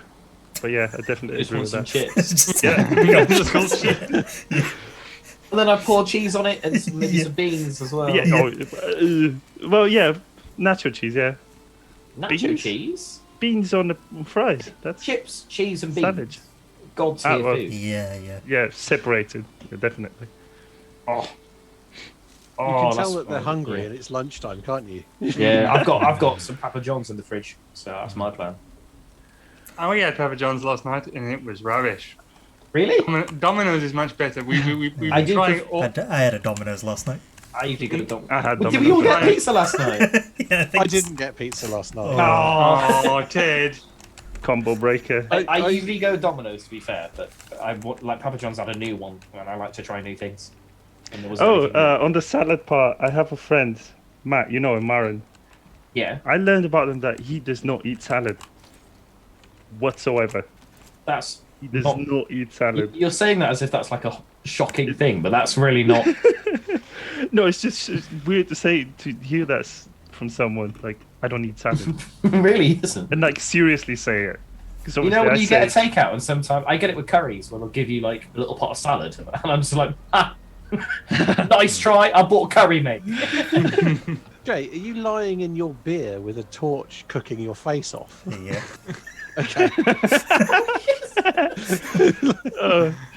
It's also a straw. It's a straw bed, so yeah. I'm Fire sunbathing. hazards. I just get the feeling that somebody should be sort of going, "Lo there, do I see before me my ancestors going back to the beginning," and there be some sort of epic music playing, and then Antonio Banderas shows up. This is a very specific reference, Ted. Have you ever seen 13th Warrior? No. You, I don't you- think I have. watch 13th Warrior, you will enjoy it. Oh, I've seen the It'll be a 13th fucking Warrior. hour yeah. Do you like Antonio Banderas? He is quite Yeah. good. Isn't It's got Vikings and Antonio Banderas. What more do you want? he? I get that mixed up with is it The Last Samurai? Oh, that's a good movie. That is a good. Is that the one with Tom Tom Cruise. Cruise? Yep. Yeah. Where, no, it's nonsense. Because I remember there's a scene where he's met some foreign people and they sit around a fire, and over the course of the night, and it's a montage where he just listens to them talk, and he learns their language. No, that is 13th Get out, Warrior. Tom Cruise. Is that No, 13th Warrior? That's 13th Warrior, but That's 13th. nonsense then. 13th Yeah, Warrior but is no, rubbish. it's meant to be a montage of all of the nights between them being in Arabia, all the way going back up to. Yeah, would it be a montage of quite it's literally? over a period of many months. I mean, the last time I watched it, I was about 12, Ah, so I probably didn't get that. It's like, well, I need to pick that up quick, innit? So if there's no more questions in the chat, Yeah, sorry. I think we'll I do believe we're wrap all it right. up then. Yeah, so thank you for everyone for joining us. Hopefully, we get to see you. Yeah. Yes. Yeah, in come the along, flesh. come build brilliant games. It's Yeah. honestly, it's an excellent. If what you want to do for a career is build games or do things with games technology, coming to us would be a really very good idea. It is That's what you quite wanna do. genuinely one of the best Like, we universities are- for game development. Award-winning. We are obsessed. We are the best. Yeah. All the other ones are pretenders to the throne. Usurpers. Yeah. Cool. Yeah, And join we us have in a our TED quest to Talk, crush yeah. the enemy. We have a hook. Oh no, they're nice. I've met some of them, and they're all right. But we are the best, hands down. We're the We're all first right. one. We were the first one to win the award, right? Yeah. They made the award for us. Yeah. That's legit what happened. There wasn't an award. They saw us and they thought See- there needs to be an award now because we were Well- that bloody good. Realistically speaking, that could be could be interpreted as a participation award as well. So it really depends on how you look at it. It's like Tried award, but no. But then there isn't another award. There's only the one award, best educational institution. yeah, definitely. So it can't be interpreted that way at all. No, as in like you couldn't get any other awards, so you get that one because we made it for you. However, I do believe that's not the case because this is a good establishment for you for education. Yeah, backtrack, Stefan. Before I Hey, Stefan, could you 3D model us a really accurate shovel? a shovel, yeah, For digging the hole deep? And then just keep on digging. I can. So with that, we'll wrap it up. So thank you for joining us, everyone. And yeah, we hope to see you in September. So take care. Bye. Bye.